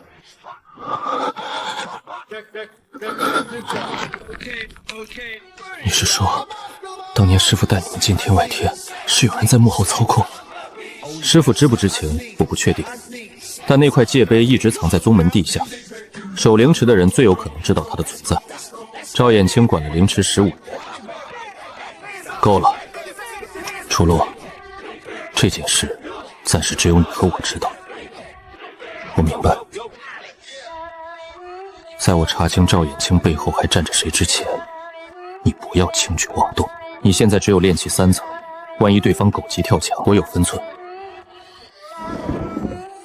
3颗凝元丹，我私藏的。灵池的事暂时不能让你见了，在查清楚之前，谁都不能靠近，先将就着。另外，你师父当年带队进天外天之前，留过一封手书，原件在藏经阁第9层，我一直没看过。等你修为到了筑基，我让你上去看。不是我不想给你，第9层的灵压你扛不住，7层以下你跟翻自家院子似的，但7层往上都是筑基期打底。行，我会尽快突破的。楚洛，当年那27个人里面，有我3个亲师弟。这笔账，我跟你一起算。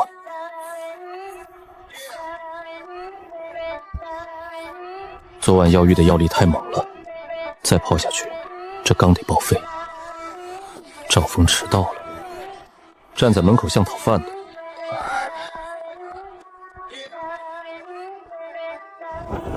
我娘做的，说天冷了，小师叔穿得太单薄，让我捎过来。北境绵绸，聚灵纱内衬。赵家不算富裕，这件长衫花了不少心思。替我谢你娘。小师叔，我爹最近怪怪的。以前他每天晚上都在家练功，雷打不动。可这半个月，总是半夜出门，天亮才回来。我娘问他，他说是宗务繁忙。可我悄悄观察过，他出门的方向不是议事殿，是后山。小师叔，我爹是不是出什么事了？你爹管灵池，下月灵池开启，忙点正常。可是，赵峰，你爹的事自有宗主操心，你现在该操心的是你自己的剑。左手持竿练了几天了？4天。站桩。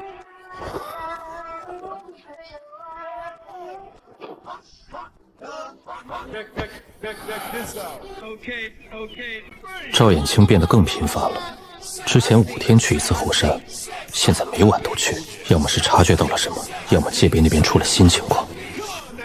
苏媚儿，你昨晚恢复了多少魂力？勉强2成半。怎么，又想让我卖命？不用卖命，今晚帮我做件小事。什么小事？跟踪赵衍清。你跟踪金丹巅峰，脚步声能传出2里地，不如让我散出一缕分魂盯着他，你在家睡觉。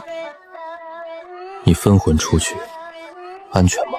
只要他修为不超过元婴，发现不了我。行。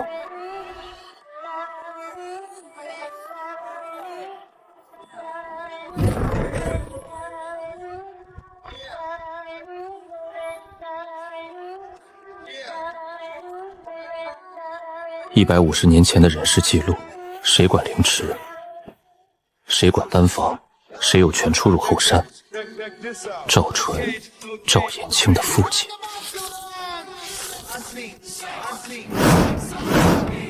28，我数了3遍，加上我自己，当年进天外天的确实是27人，但记录上写的是28，27个名字，全认得，都是同门师兄弟。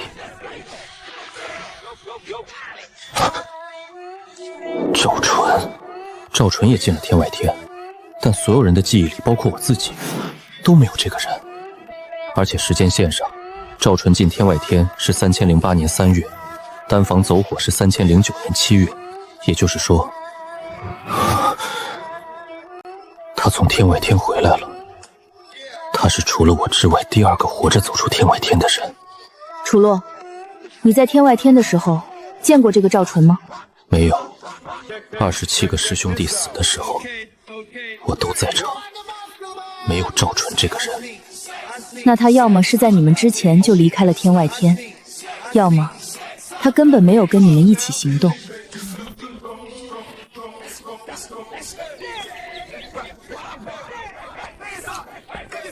老前辈，您认识赵纯吗？赵延清他爹嘛，认识，不过死了快100年了。死因呢？丹房走火之后，宗主撤了他的职，一蹶不振，3年后郁郁而终。也有人说他不是郁郁而终，是修炼出了岔子，走火入魔。具体的我不清楚，那会儿我还年轻，管不了长辈的事。多谢前辈。赵纯进了天外天，活着回来。1年后丹房炸了，3个丹童死了，赵纯被撤职，3年后死。他的儿子赵延清接管凌迟，15年太平无事。3个月前，一切开始。他在给界碑喂灵液，问题是为什么？赵纯当年在天外天里看见了什么？他的儿子在100多年后重新打开那扇门。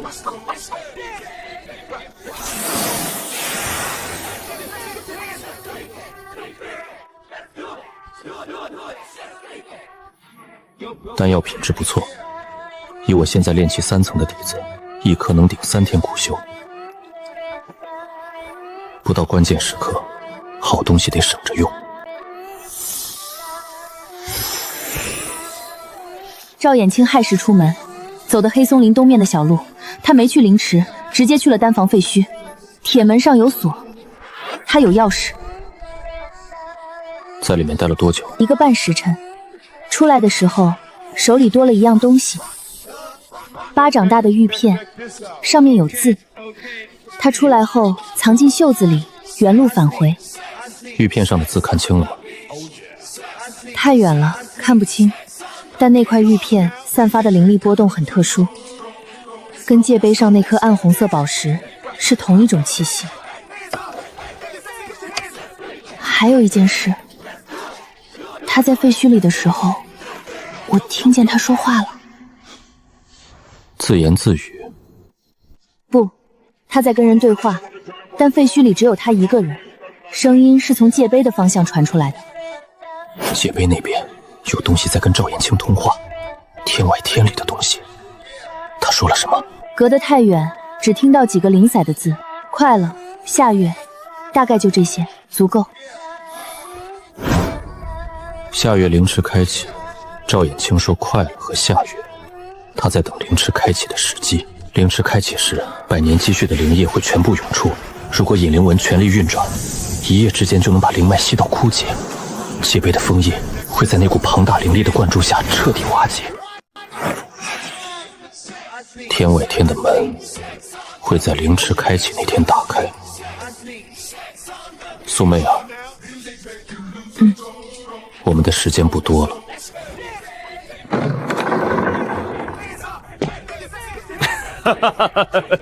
小师弟来了，坐，有事说。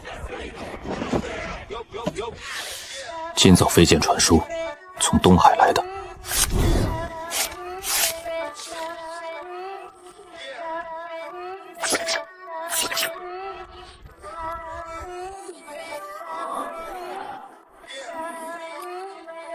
据可靠消息，至少3处天外仙界碑被人为激活，北境已有1处，望天玄宗彻查。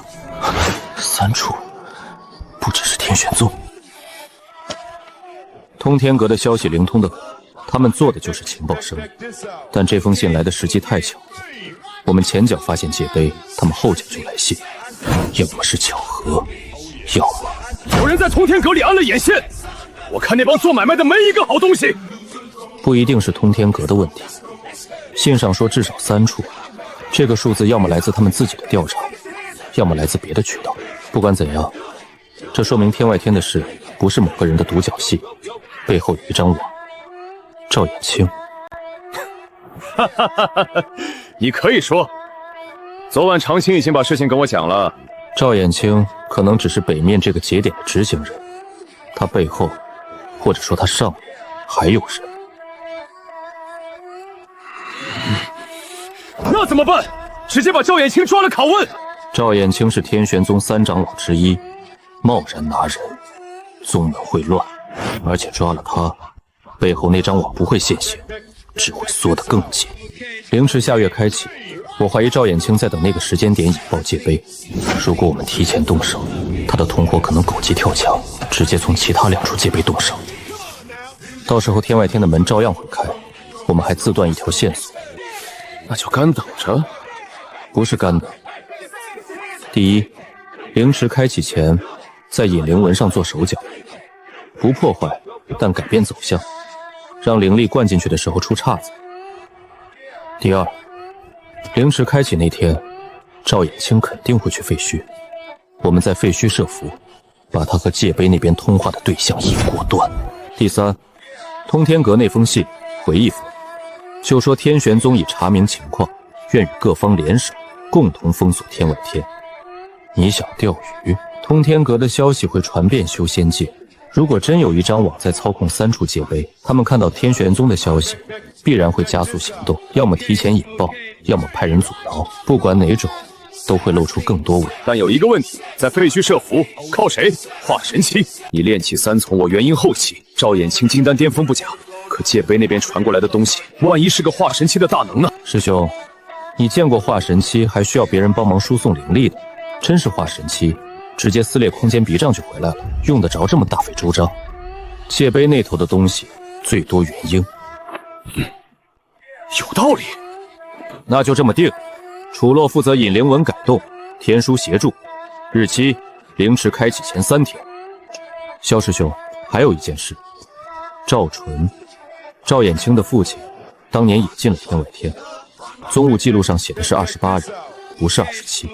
这个人，师父跟你提过吗？没有。他的眼神的变化骗不了人，他需要时间消化这件事，我也一样。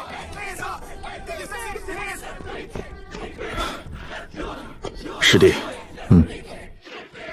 当年的事，你恨师父吗？等搞清楚再说。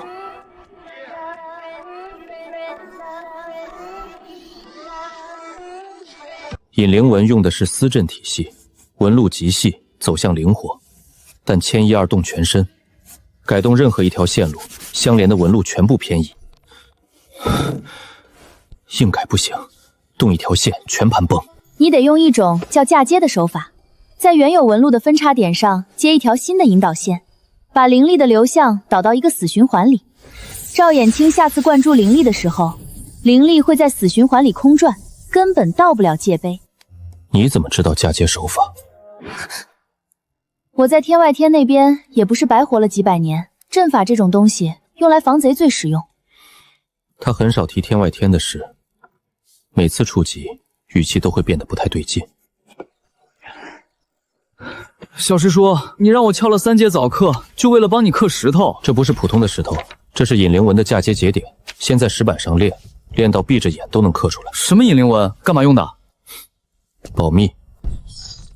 这里起笔角度偏了2度，重来。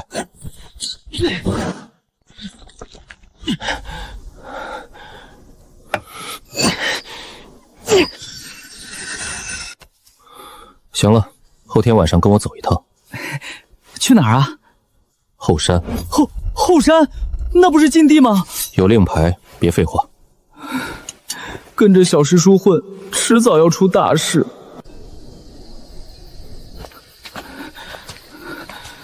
小师叔，我这辈子没干过这种事。闭嘴，走路。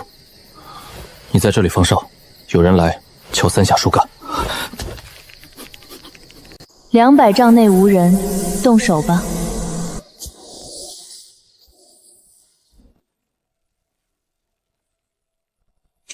嫁接点在第3条分叉，往左偏2分，深入半寸。偏1毫，整条引灵纹就会崩溃。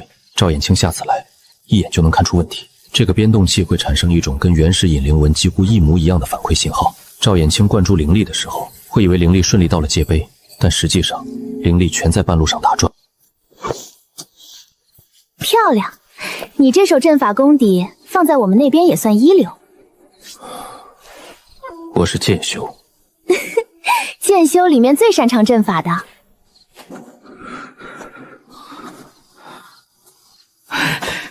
小师叔，好了吗？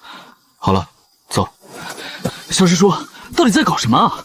帮宗门省灵石。这理由鬼才信。炼气3层的瓶颈，50缕真气饱和后，漩涡扩张速度锐减，凭自然吞吐灵气，突破4层至少还要1个月。但我没有1个月，灵池开启，半月之后不能再留了。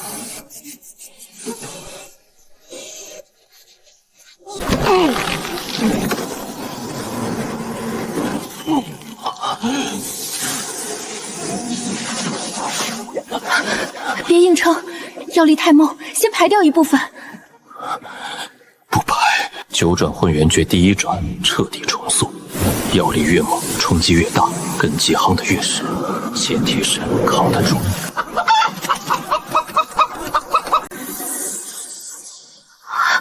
72缕。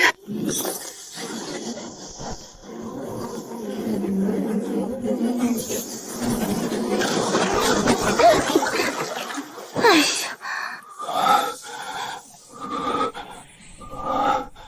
你把钢炮炸了，得买个新的。这次买铁的。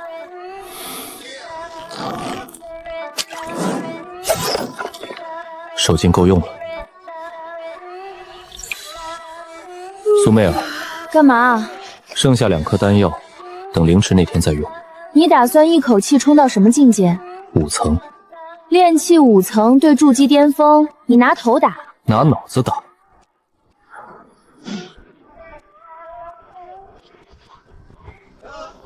小师叔，今天练什么？这小子知道自己爷爷的事吗？小师叔，今天不站桩了，我教你一式剑法。啊，真的？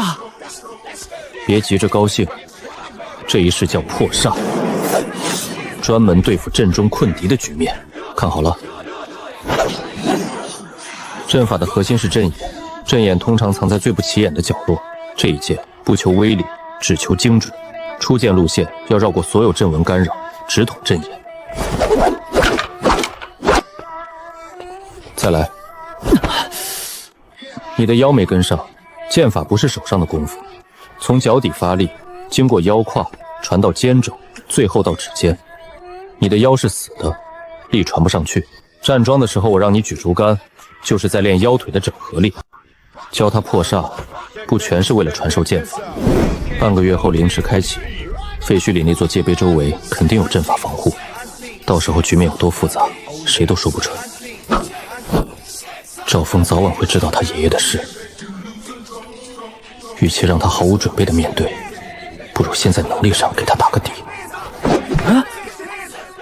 继续，至少到时候能保住自己的命。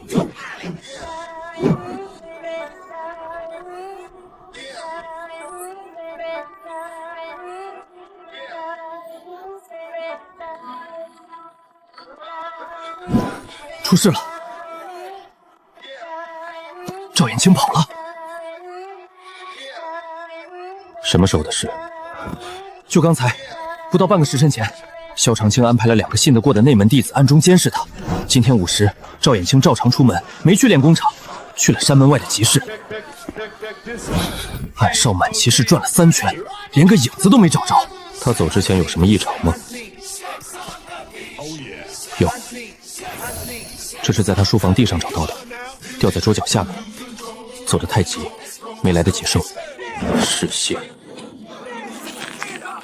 有人给赵衍清通风报信了。他奶奶的！知道这件事的只有我萧长青，你宋明远。宋明远不知道具体内容，那就是我们3个人之间漏的。你怀疑我？师兄，你冷静点。漏的不一定是人，也可能是地方。什么意思？你想想，我们3个人商量这件事，每次都在哪？萧师兄说过，议事殿每隔3个月清理1次窃听正门，上次清理是什么时候？等等，别声张，你去查议事殿，我去后山。你去后山干什么？赵衍清都跑了。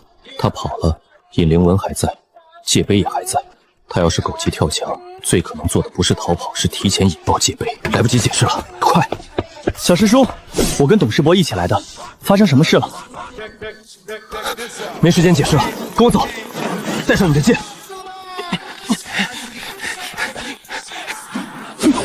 放我下来，成何体统！小师叔，你这速度，等你爬到后山，天都黑了，忍着点。以后一定要尽快恢复飞行能力。从这儿开始，走路，跟在我后面，别出声。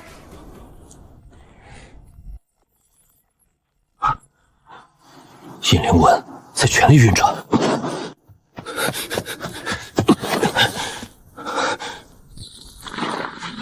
来晚了，楚洛，这个速度最多2个时辰，戒备的封印就会被冲塌。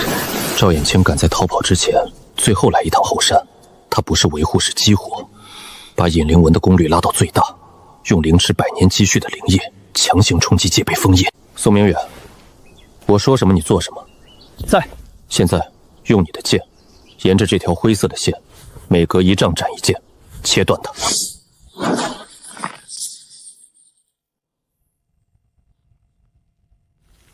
他在自己修复。赵衍清这老东西下了血本，那怎么办？得从源头断。走，跟我去废墟。什么废墟？别问，跟着走。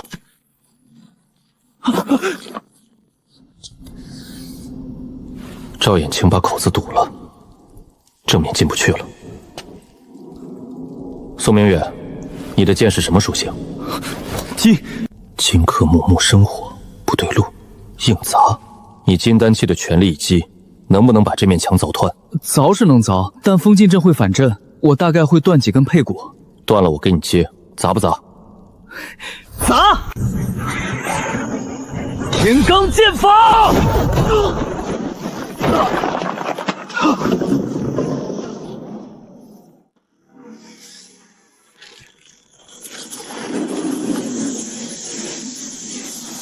封印已经瓦解了7成。楚洛，背上有东西在动。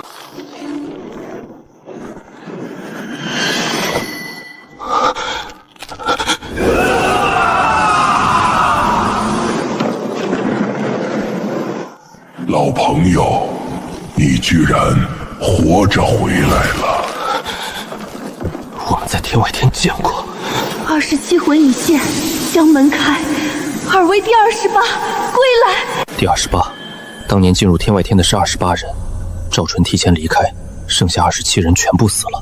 我没死，在那个东西的计划里，我就是漏网的第28个。我不是你的什么第28，我是来砸碑的。不识好歹，既然你一心求死，那我就成全你。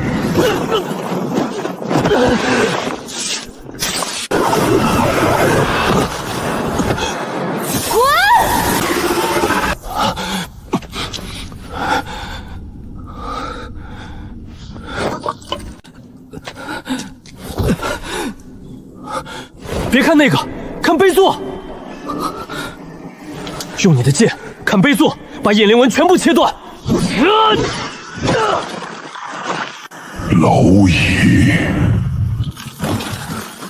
封印还剩3成，如果让他彻底破开，后果不堪设想。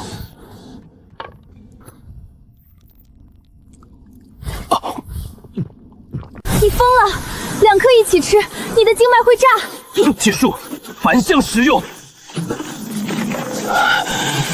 你承受不住的。少废话。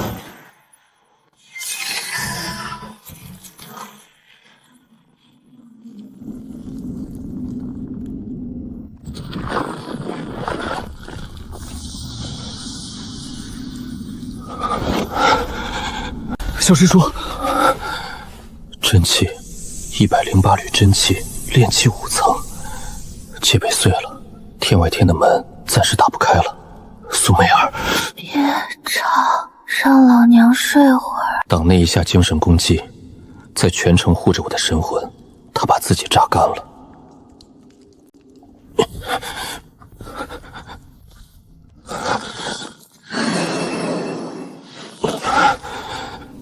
无图，长青，悲诚之日，为师归来。师父的笔记。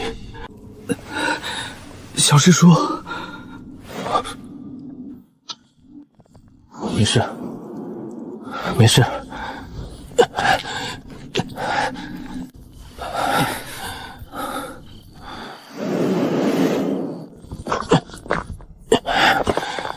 糊弄不了行家，但至少夜里远看不会太扎眼。师父在戒碑内部留了这行字：悲诚之日，为师归来。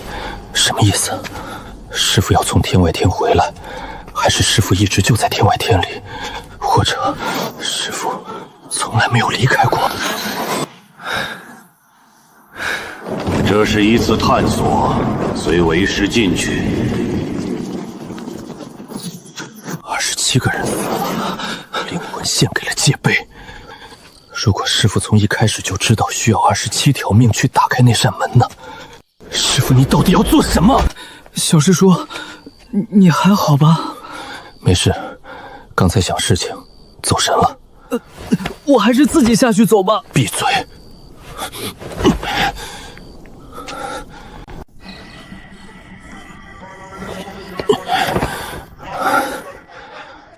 肋骨断了就说练功出岔子。知道了。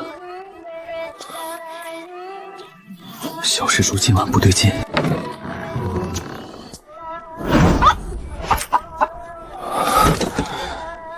师父，你是为师最骄傲的弟子。小师叔，我来练功了。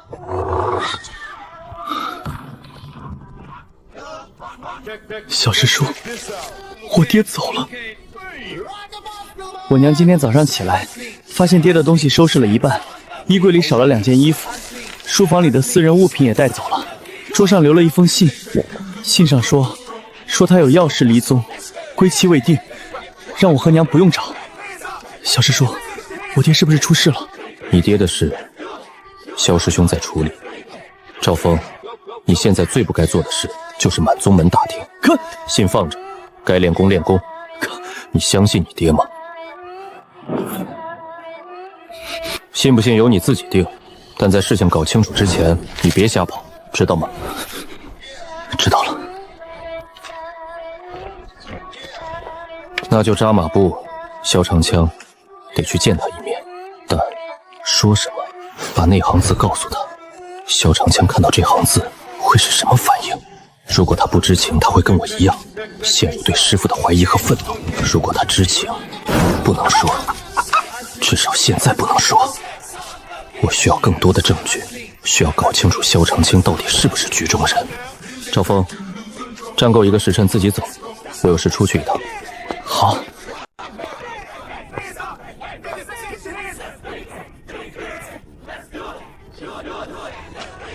这回要找的不是赵纯的资料，是萧长青的。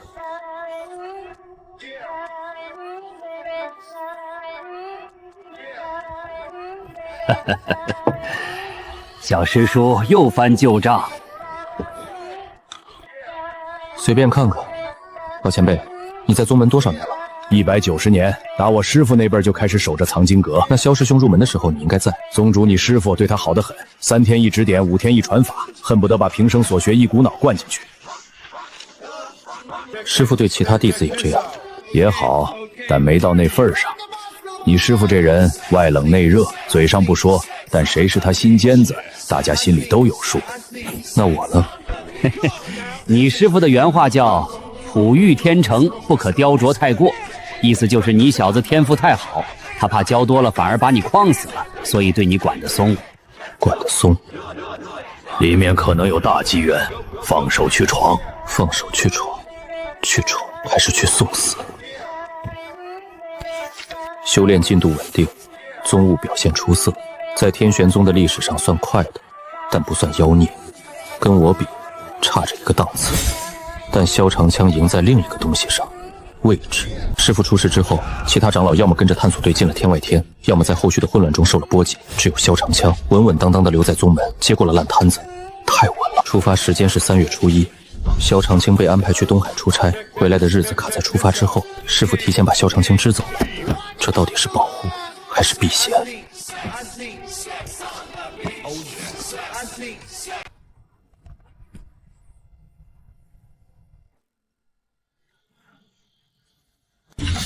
界碑上的封禁阵，火属性；引灵纹的灵力驱动内核，土属性。巧合吗？楚师弟找你半天了，昨晚后山的事，你来说说。不是问句，是叫我来汇报。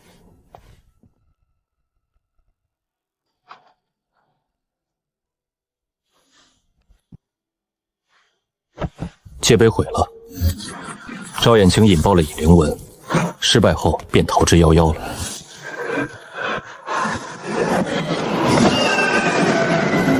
一个字没提。那东西，界碑里的意识，你能判断是什么修为？判断不了。精神攻击确实很强，但不像实体修饰的手段，更像是一种封印在碑里的残留意志。残留意志，谁的？不知道。碎得太彻底了，什么都没留下。19岁修仙，150年沉浮的人，撒起谎来连眼皮子都带跳的。赵衍清那边我已经发了追缉令，通知了周边3座城的坊市和客栈，一旦发现行踪立刻扣人。通天阁那边回话了，但他筑基巅峰，真铁了心要跑，单凭天玄宗的人手未必追得回来。来者不善。通天阁名义上是中立组织，但他们背后站着东海的几个大宗门。这次派人来说是考察，实际上是来摸底的。摸什么底？看天玄宗有没有被天外天的东西渗透。如果他们判定天玄宗已经不干净了，东海那几家宗门有可能联手施压，逼天玄宗交出后山的控制权。对，灵脉，天玄宗这条灵脉从东海延伸过来，东海那帮人觊觎了几百年，天外天的事只是个由头。萧师兄，通天阁的使者来之前，废墟得收拾干净，界碑的碎石、引灵纹的痕迹，能清的全部清掉，不能让外人看到任何跟天外方有关的东西。我知道，天书已经在安排了。坐下。还有一件事，这是你师父留下的。当年你死之后，你的魂灯、牌位、遗物，我全收在了议事殿后面的供奉堂里。前2天清理的时候翻出来的。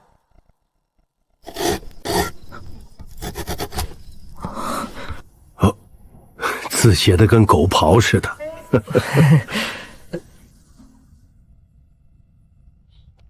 我替你留着。谢了，萧师兄。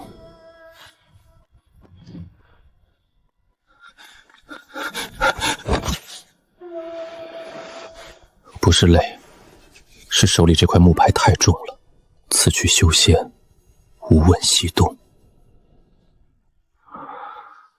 多久了？你睡了1天1夜。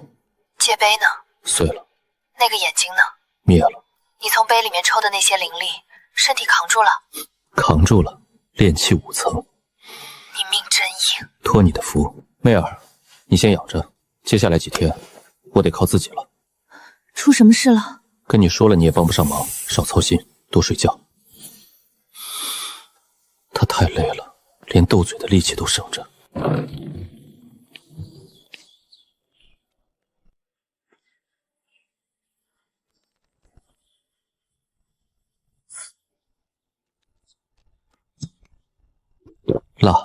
辣得刚好。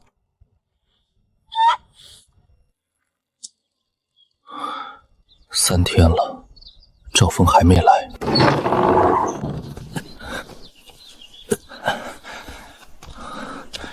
小师叔，赵峰出事了。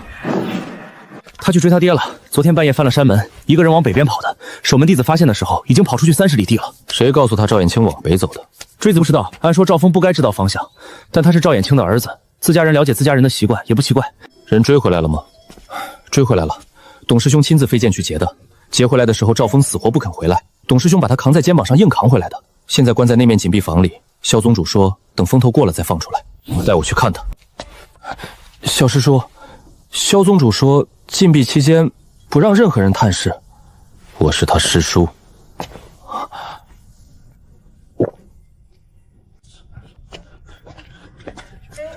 小师叔，宗主的命令是……我知道。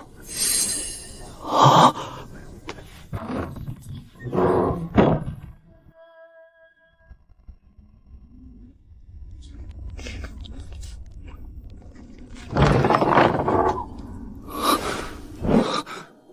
小师叔，你跑得倒快，30里地腿没白练，甚至带着一丝说防刃。他们不让我出去，也不告诉我到底犯了什么事。小师叔，你知道对不对？你告诉我。我知道一部分，但我不能说。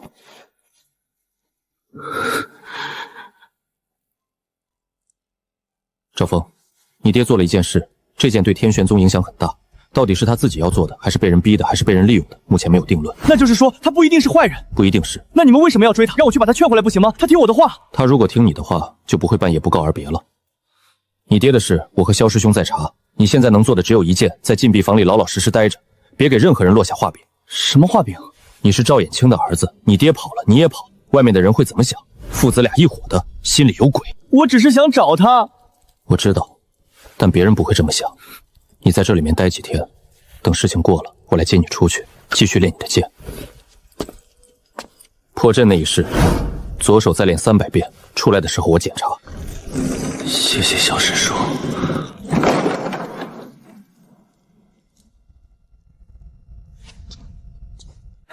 小师叔，你觉得赵延清跑去哪儿了？北边。北边是荒原，再往北就是妖兽领地了，人迹不到的地方。他跑那儿干什么？你回去养伤，接下来的事跟你没关系。小师叔，宋明远，我说的不够清楚吗？小师叔，你别自己硬扛，出事喊一声，我肋骨断了也能打人。这人倒是实在。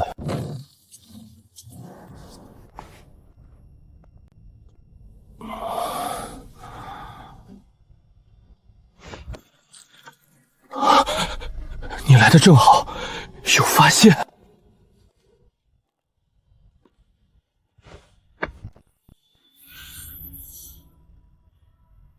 议事殿主座下面的地砖底下挖出来的。窃听阵文，1等1的高手活。课文的手法，我让宗门里3个懂阵法的长老分别看了，意见一致，不是外人的手笔。谁的？天玄宗的阵法传承只有一脉，用的是我们自家的基础阵文体系，外加一种微型化的压缩技术。这种技术，全宗门只有3个人会，赵衍清是一个，另一个是我师妹林若晴，3年前外出数练，至今未回。最后一个，你师父。我师父已经不在了。对，所以要么是赵衍清在当宗主之前就埋好了这东西，要么是师父埋的。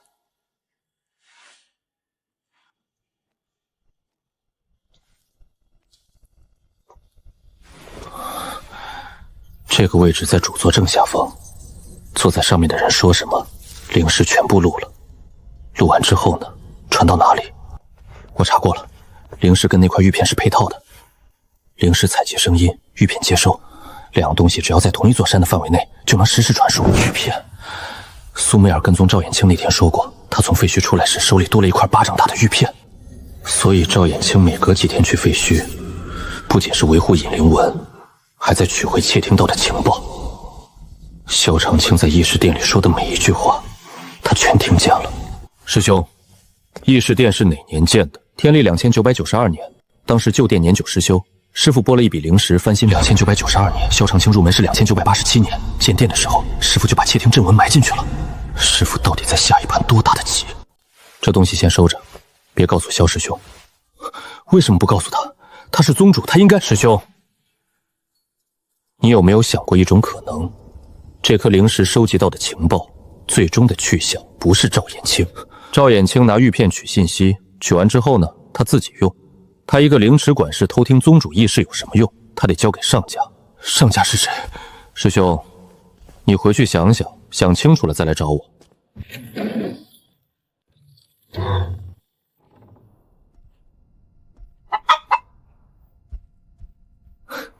行啊，你还会下蛋了，3个，好照的。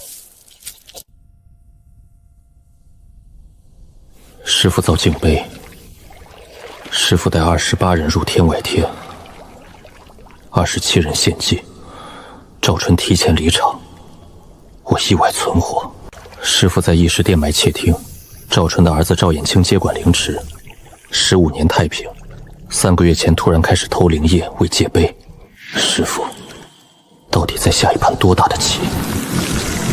第28。师傅要回来，从天外天回来。可师傅不是死了吗？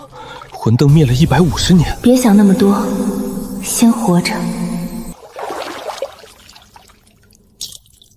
你说的对，先活着，活着才能算账。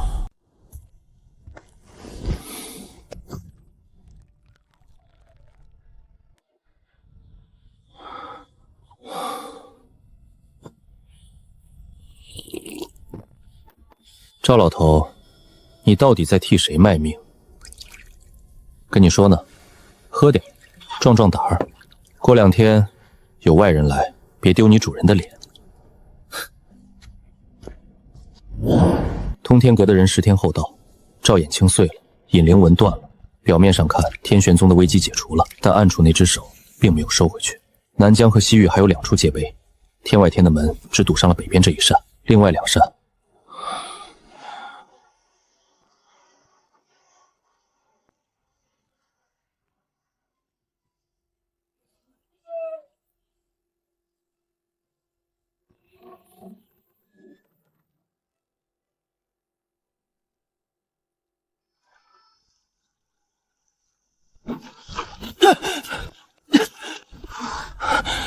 小师叔，通天阁来人了，已经到了山门外。几个人？3个，领头的是个女的，自称通天阁执事，叫什么来着？顾西周。你去告诉萧师兄，就说我马上到。是。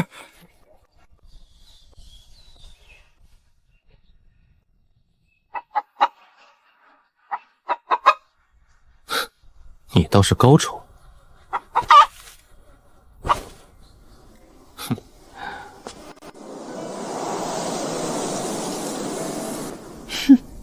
萧掌门，这山门的阵仗倒是比从前更气派了些。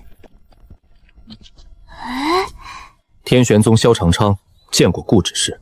萧宗主客气了，本来约好的是10天后，但南疆那边传来急报，通天阁总部决定提前启动联查，失礼之处还望海涵。顾执事远道而来，先进去喝杯茶。多谢。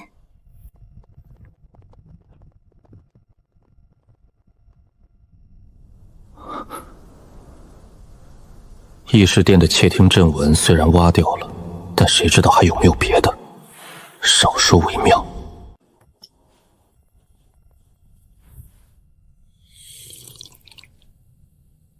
信中已经说了，3处界碑被人为激活。天玄宗这边的情况，萧宗主能否详细说一下？发现异常后，我们立即调查确认了界碑的存在，已经成功销毁。执行人赵衍清叛逃，天玄宗已发追缉令，该模糊的地方都模糊了。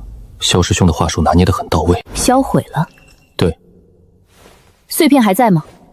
在，存放在后山封禁区域。好，另外，我想实地勘察一下灵脉和灵池的状况，灵液流失的情况需要做一个评估。可以，但后山有些区域涉及宗门核心禁闭，需要我亲自陪同。自然。对了，这位是内门弟子楚洛。楚洛， 150年天外天事件的幸存者。你认识我？通天阁的档案里有天外天事件的记录。楚洛，天玄宗100年来最年轻的筑基修士，19岁入筑基，天外天事件后生死不明，原来是活着的。不过修为，看来天外天里不太好过。死也死过了，好不好过无所谓。有意思。他知道的太多了。通天阁做的就是情报买卖，他们有天元宗的档案不奇怪。他知道天外天事件的细节，知道我的名字和修为履历，这不是普通的存档能查到的。萧师兄，天外天事件之后，师父有没有跟通天阁做过什么交易？你为什么这么问？通天阁卖消息也收消息，如果有人把天外天的内部情报卖给了通天阁，那他们对这件事的了解程度可能比天玄宗大部分人都深。我查一下宗门早年的交易记录。楚洛，你昨天去看赵峰了？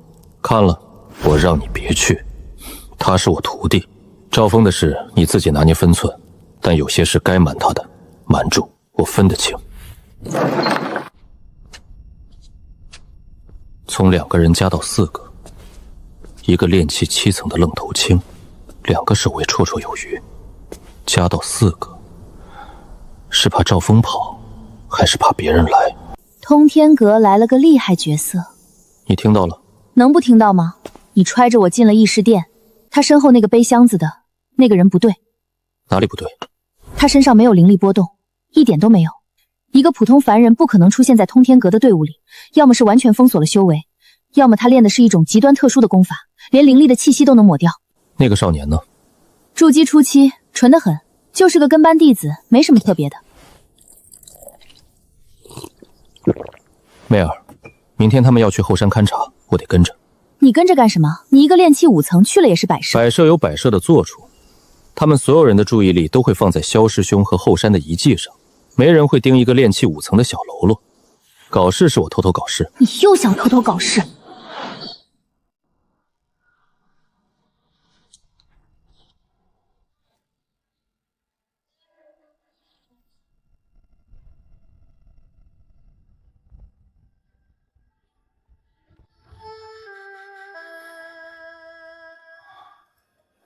有人进了后山。谁？气息封锁了，我的分魂还没恢复，只能感应到一个模糊轮廓，从客房方向出去的。通天阁的人半夜偷偷去后山，是时候去会会他们了。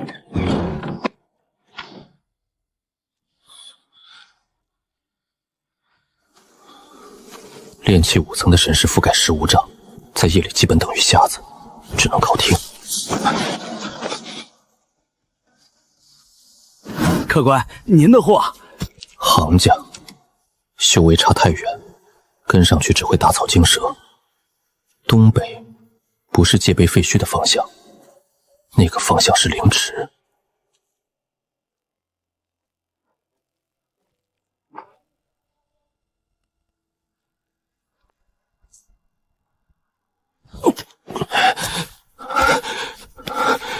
他走了。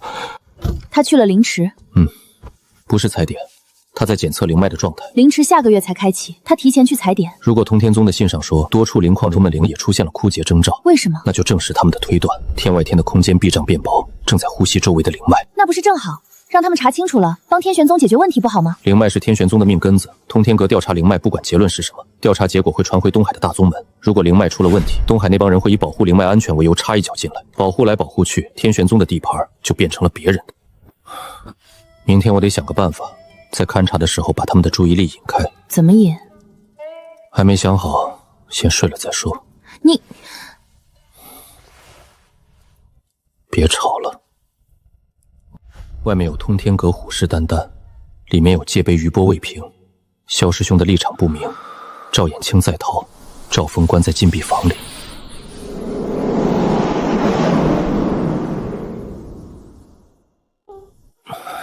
师兄，昨晚通天阁那个背箱子的人半夜去了灵池。灵池？他怎么进去的？灵池有守卫？金丹期以下的守卫在那种人面前等于没有。今天他们要去后山勘察，灵池肯定也在计划内。我想让你陪我去，我本来就要去，萧长青安排我全程陪同，不是以陪同的身份。你去的时候带上你的阵法探测器，你要我在他们探查之前，先把残留痕迹抹掉。对，这活得在他们眼皮底下干，所以你得演得自然。你是天玄宗大师兄，在自家地盘上到处摸摸看看，谁也说不出毛病。行，但有一件事我得跟你说。昨天你让我回去想的那个问题，我想明白了。赵衍清偷听议事殿的情报交给上家，那他交给谁？你问的时候我没反应过来。回去之后我越想越不对。赵衍清在宗门里待了一辈子，几乎没出过远门，他做的事都是在宗门内部完成的，他不需要跟外面的人接头。他的上家也在宗门里面。走吧。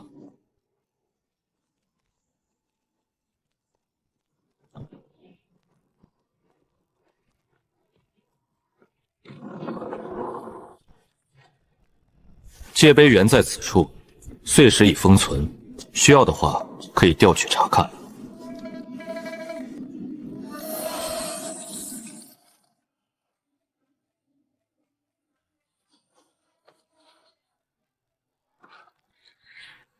探墙，通过墙壁震动感知地下结构，这是体修手法。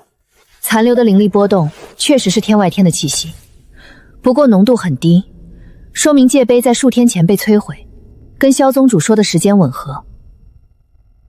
不过，碑体周围的灵力残留分布不太均匀，西北方向的浓度比其他方向高出2成，这说明界碑被毁时有大量灵力从西北方向涌入。西北方向是灵池，赵衍清偷取灵液灌入引灵纹，灵力的来源就是灵池。那接下来，我想去灵池看看。引灵纹还有残余吗？清了。昨晚我扫了3遍，主干道全断了，分支纹路也用烈性灵墨烧毁了。他能查到吗？不好说。灵气浓度比外面高了10倍不止，体内真气漩涡都在自发加速，这地方确实是块宝宝。灵液流失了多少？据估算，约1成。赵衍清偷取灵液的时间宽度约3个月，每次取量有限，发现后已经制止。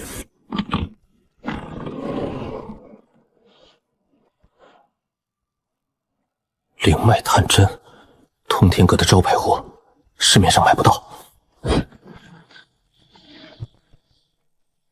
老白，结果怎么样？灵脉主干完好，东南方向第3分支有淤塞迹象，不严重，但灵脉整体的灵力流速比标准值慢了1成5。原因？灵力被大量抽取后，灵脉自然恢复需要时间，照这个速度，完全恢复需要3到5年。有人为干预的痕迹吗？灵池底部有阵纹残留，浅层的阵纹被清除得很干净，但深层还有微弱的阵法编动，不是引灵纹，是另一种东西。灵池底部有天玄宗先辈布置的护脉阵法，用来防止灵脉溃散，那些波动应该是护脉阵的。数据采集完毕。萧宗主，勘察到此为止，我们需要1天时间整理数据，后天给您一份初步报告。想明白了，如果真是他，你打算怎么办？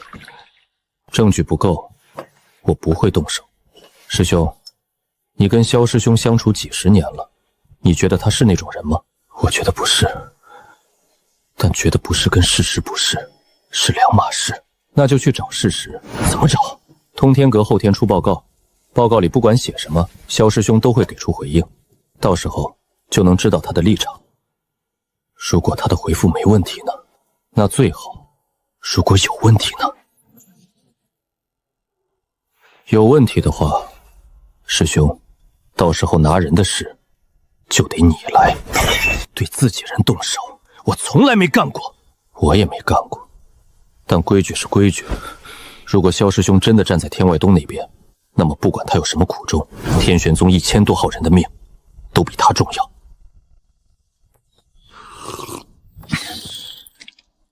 2天，给我2天时间准备。18岁的时候不知道，修仙这条路上最难的事，从来不是打怪升级，而是有一天你突然发现，站在你对面的不是敌人，是自己人。楚师叔，顾师傅请你去议事殿。请我？不是请萧宗主？都请了，但顾师傅特意说了，让你一定到场。你顾师傅为什么特意叫我？我也不知道啊，顾师傅的想法我从来猜不到。不过老白跟顾师傅单独谈了很久，出来之后，顾师傅的脸色就不太对。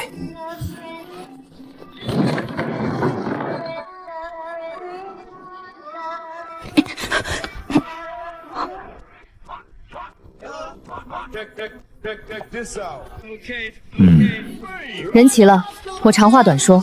第一，天玄宗灵脉主干完好，但灵力流速下降1/5，预计3到5年恢复，这个不是大问题。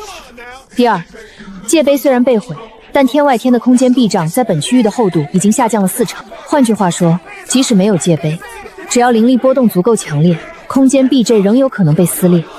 第三，灵池底部探测到非常回的阵法编动，波动特征与天外天的空间裂缝高度吻合。我的判断是，灵池底下还有一座界碑，或者一样功能等同于界碑的东西。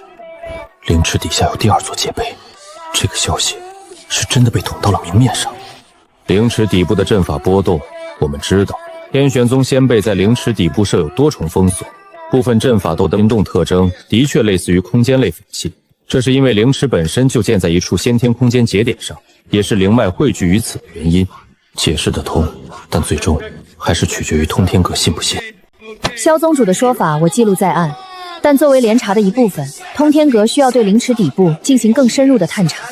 如果确认只是先辈的封锁阵法，各方皆可安心；如果不是，灵池是天玄宗的核心禁地，绝不可能让外人碰。董长老，通天阁代表的可不是某一家宗门。如果天外烟的通道在天玄宗境内重新打开，影响的是整个修仙界。那也不能让你们挖我们的灵池。顾执事，灵池的探查可以进行，但需要附加2个条件。说。第一，探查由天玄宗和通天阁共实施，双方人员全程在场。第二，探查过程中获取的任何信息，未经天玄宗同意，不得对外公开。第一条没问题，但第2条，如果探查结果涉及修仙界公共安全，通天阁有义务向各方通报，这一点不能让步。如果涉及公共安全，天元宗自会主动通报，无需通天阁代劳。最终，两边各退一步。探查灵池底部的事定在3天后，由萧长青和顾西周共同主持。萧师兄，灵池底下的东西，你事先知道吗？不知道，我不确定他在说真话还是假话。就像150年前，我也不确定师父是不是真的为我好，但我现在只能选择相信或者不相信。好，小师叔，宗主的命令。我就说2句话，不进门，站外面喊一声就走。赵峰在。破阵练了多少遍？左手420遍，右手开始练了，但还不太行。后天灵池有动静，不该你管的事别管，但如果有人来放你出去，别跟他走。为什么？你听我的就行，不管谁来，就说楚洛让你在里面待着，谁放你走你都别走。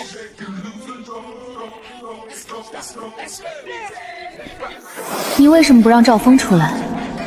灵池底下的东西起来的时候，赵峰会是第一个被利用的棋子。他是赵引清的儿子，赵纯的孙子，血脉关联。如果灵池底下那个东西跟界碑里那只眼睛是同一路重色的话，你怎么知道他认血？猜的，但我猜错了吗？他没法反驳，天外天的东西确实认血脉。这是前几天从集市上买回来的，原本打算给老母鸡做个装饰。专门封锁血脉共鸣的阵法，我在天外天里见过这种东西。当年在天外天深处，同门师兄弟临死前，身上的血突然开始沸腾，那是他们的血脉在被响应。我能活下来，是因为九转混元诀的会改变修炼者的血脉属性。师父教我这门功法的时候没说过这一点。后来我想明白了，师父要的是27个血脉共鸣的祭品。我修了九转混元诀，血脉变了共鸣不了，所以我活了。赵峰的血脉是赵家的血，如果当年赵纯也被选中过，那赵峰可就危险了。这块木牌做好之后，得想办法带进禁闭房给赵峰。有这层阵纹挡着，血脉共鸣至少能被压制一部分。谁？楚洛，是我。过来坐。你在引灵纹上做的手脚，是谁教你的？不想说就算了。那我换个问题，灵池底下的东西，你打算怎么处理？你来替通天阁问的？不，我替自己问的。我认识你师父，很多年前他找过通天阁，买了一批空间类法器的核心材料，那批材料足够造3座界碑。3座，北京1座，南疆1座，西域1座，全是他造的。你为什么告诉我？因为你师父拜托了我们一件事。他说，如果有一天他的弟子中有一个叫楚洛的来查这件事，就把这个交给他。洛儿，我所做的一切你不必原谅，但灵池底下的东西只有你能封住。九转第2转逆行。师父知道我还活着，甚至预见了我会走到今天这一步，他给我留了后手。你是师父的什么人？我跟他做过一笔交易，内容保密，今天这块铁片送到就算结清了。你师父这个人做事大概有70%错，但剩下那3%。18岁和168岁，师父留给我的2样东西，前后差了150年，加在一起也没有半斤重。老东西。3天后，灵池底部的探查就要开始，我得在3天之内把九转混元诀的第2转搞明白。疯了！第1转你用了150年，第2转只要3天。确实疯了，但天外天那扇门可不会等我准备好才动。我是楚洛，来给里面那个送东西。小师叔，宗主的命令是……我不进去，你把这块木板递进去就行。这是什么？护身符，他爹跑了，他娘托我送的。你哪那么多问题？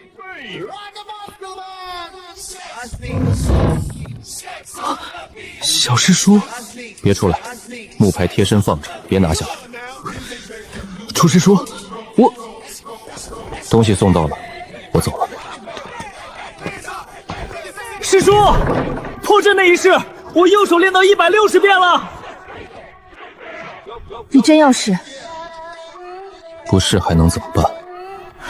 逆行败的风险你清楚，反着灌真气，你想把自己炸成烟花？师父既然写了，就说明能力。你师父写的东西你也信？那我帮你盯着，一旦经脉有溃散的征兆，我立刻中断你的真气运行，代价是你丹窟底里至少损失30%真气。行。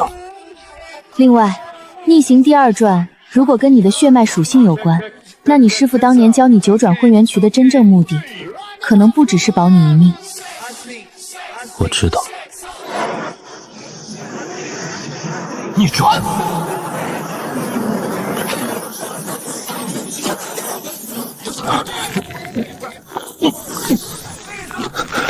楚洛，停手！第1次逆转就乱了真气节律，你真要把自己折在这里？我还能扛150年了，还是这副德行，越是走投无路，越是拼命，拦都拦不住。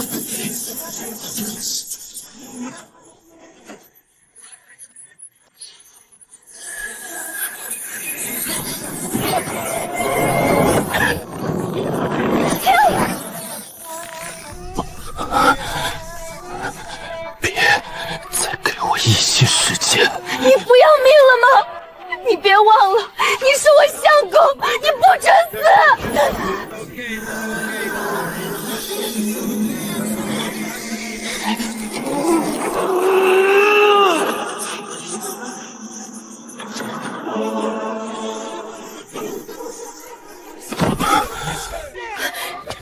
的疯子，刚才差一点你就死了，你知道我有多担心吗？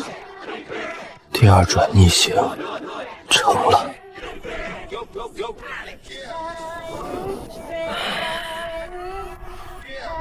你是为师最骄傲的弟子。